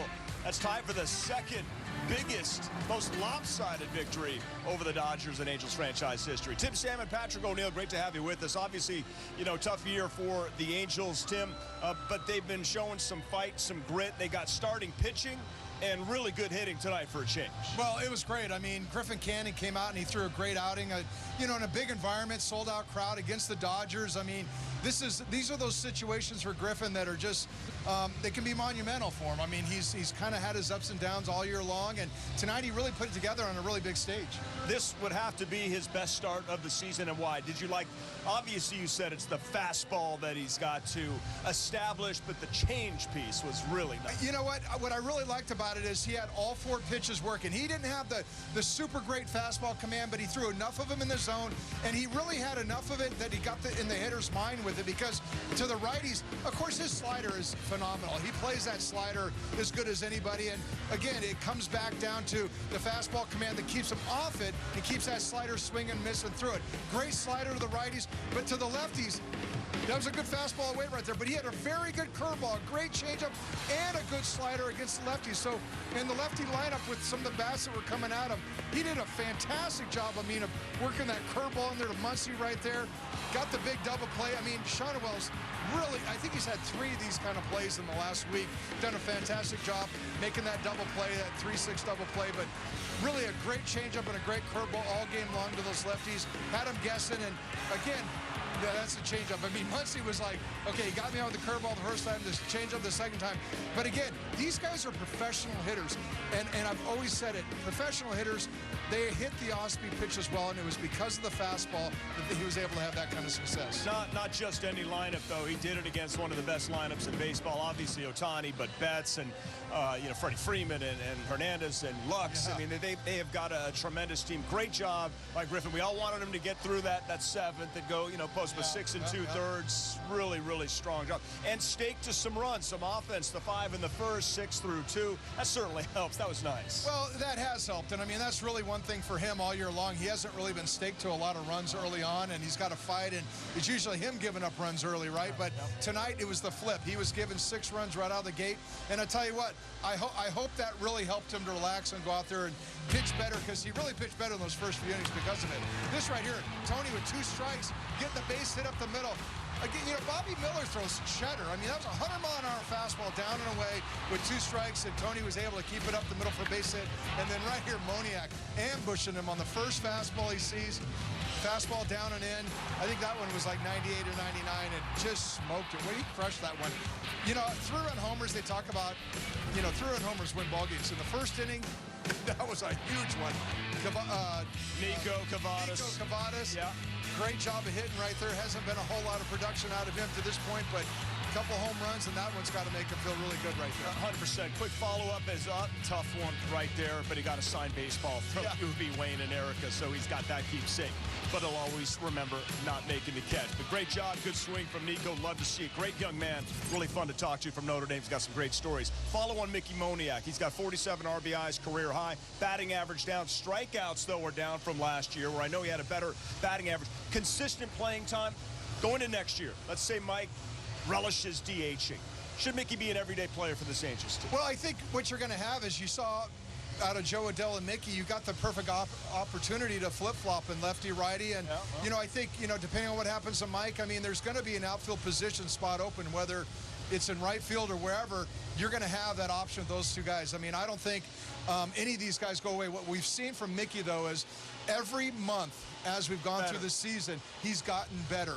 And I hate to say it like this, but when Mike kind of went down and he was kind of down for the count, Mickey was going to get his consistent playing time, and that's when his production really took off. And that's really what it comes down for these young players, is consistent playing time. Mickey out of the gate was kind of pressing, trying to make things happen, wasn't working for him. But boy, once he started getting consistent playing time, you're seeing what he can do. Love it. Everybody up and down the lineup involved in this one, so filling up the box score, everybody with a hit. That is a team win.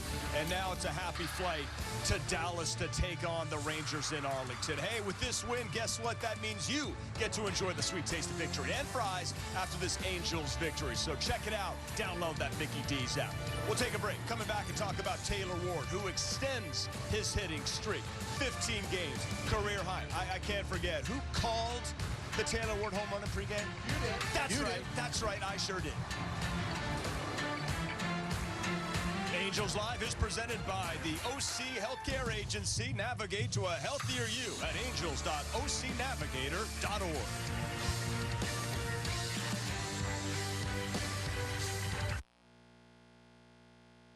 Weekdays on MLB Network, it's the baseball show for the thinking fan. Join Brian Kenny and his daily panel of experts for a more analytical look at the game. Think baseball with MLB Now. Weekdays only on MLB Network. The National League Rookie of the Year is Corbin Carroll. This dude is an absolute beast. He's got every tool. He's got the power tool. Carroll has hit another one. Runs like the wind. There goes Corbin. Go, Corbin, go. He plays D. Oh, he's got it. His signature play, that sliding grab. Pound for pound, maybe the strongest player in the league. It's been an incredible ride.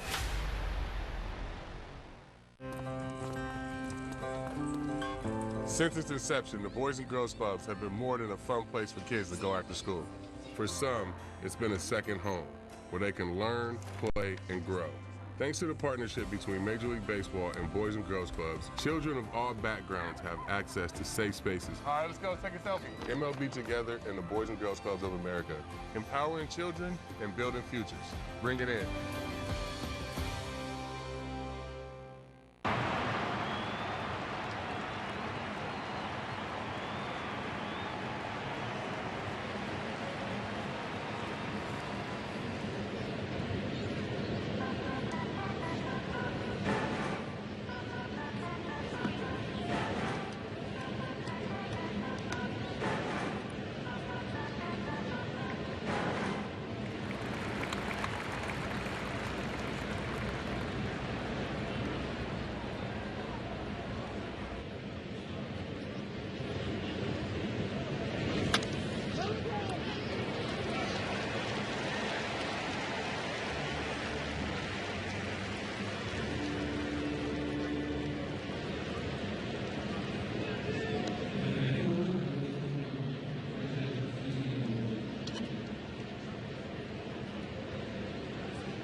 Angels Live is presented by the OC Healthcare Agency. Navigate to a healthier you at angels.ocnavigator.org. Well, the Halos came to play tonight, beating the Dodgers 10-1 and splitting the season series 2 apiece. Ron Washington, what'd you like about this game? We needed it, especially the way we lost the game last night. I just show you that they can get past one night to the next. They play for the day, and we needed it. And then the good thing is we kept pouring it on, so that was a good thing. I hope the offense have waken up and able to finish the rest of the season like that. It would be nice to finish the rest of the season swinging the bats and getting that type of pitching. Canyon was outstanding. Tonight was about him. Good fastball, moving it around, good off-speed stuff. I mean, he was just outstanding out there, and he just got a little tired in the 7th inning. What do you think it means to the guys inside to split the season series against that club? Well, it should mean everything. Again, the atmosphere. You know, the atmosphere that we're in is a playoff atmosphere. Yes, we're not in the playoffs, but it's nice to be in that atmosphere, and they rose to the challenge. And hopefully we just can keep building on it. You've got probably no excuse. Fastball gets up there at 98, 99. Well, pretty much all of your big hits are off of it. I mean, why do you feel like you guys are able to kind of have success against these guys? Well, you know, he throws a fastball that just jumps on you. And he really, look how skinny he is. It doesn't look like that much is coming out of that arm, but it's the way he delivered the ball, it jumps on you. And that was a great visit by Ohapi, because he needed that. I mean, you sitting on a 10-1 lead, just throw the ball over the plate. Young kids, you could see that The adrenaline was going, but Hoppy settled him down and got that ground ball for the double play. All right, good stuff there from Ron Washington, who's found a way to really keep this boat afloat, keep a steady, keep these kids. You know, it's hard. It's a long season, but fun to see and deal with that atmosphere tonight. Taylor Ward, though, is somebody we just want to put a little spotlight on right now. He's really playing some strong baseball down the stretch. He is, and we talked about in the pregame show the fact that he's hitting the ball the other way. And, you know, you go through these funks during the course of the season. I mean, you can't really stay hot the whole time. You try to stay, you know, hopefully lukewarm. But look at this pitch right here. This is a ball that's middle in, and it's pretty good gas right there. He pulls his hands in. He's able to keep the barrel or the hands inside the ball and really kind of hit it out there to the deepest part, left center field up. You know, again, when you're hitting the ball well as a right-handed hitter, you're really staying down through the ball and keeping your hands inside, working the big part of the field. Good hitting tonight, 3 hits as well.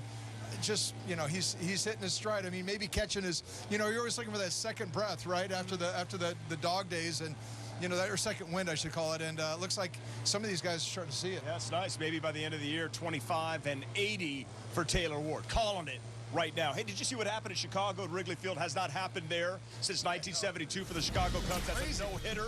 That's a combined no-hitter. But Shota Imanaga, this lefty is so good. Out of Japan first year with the Cubs. He goes 7, and he's the big reason why they got that no-no against the Pittsburgh Pirates.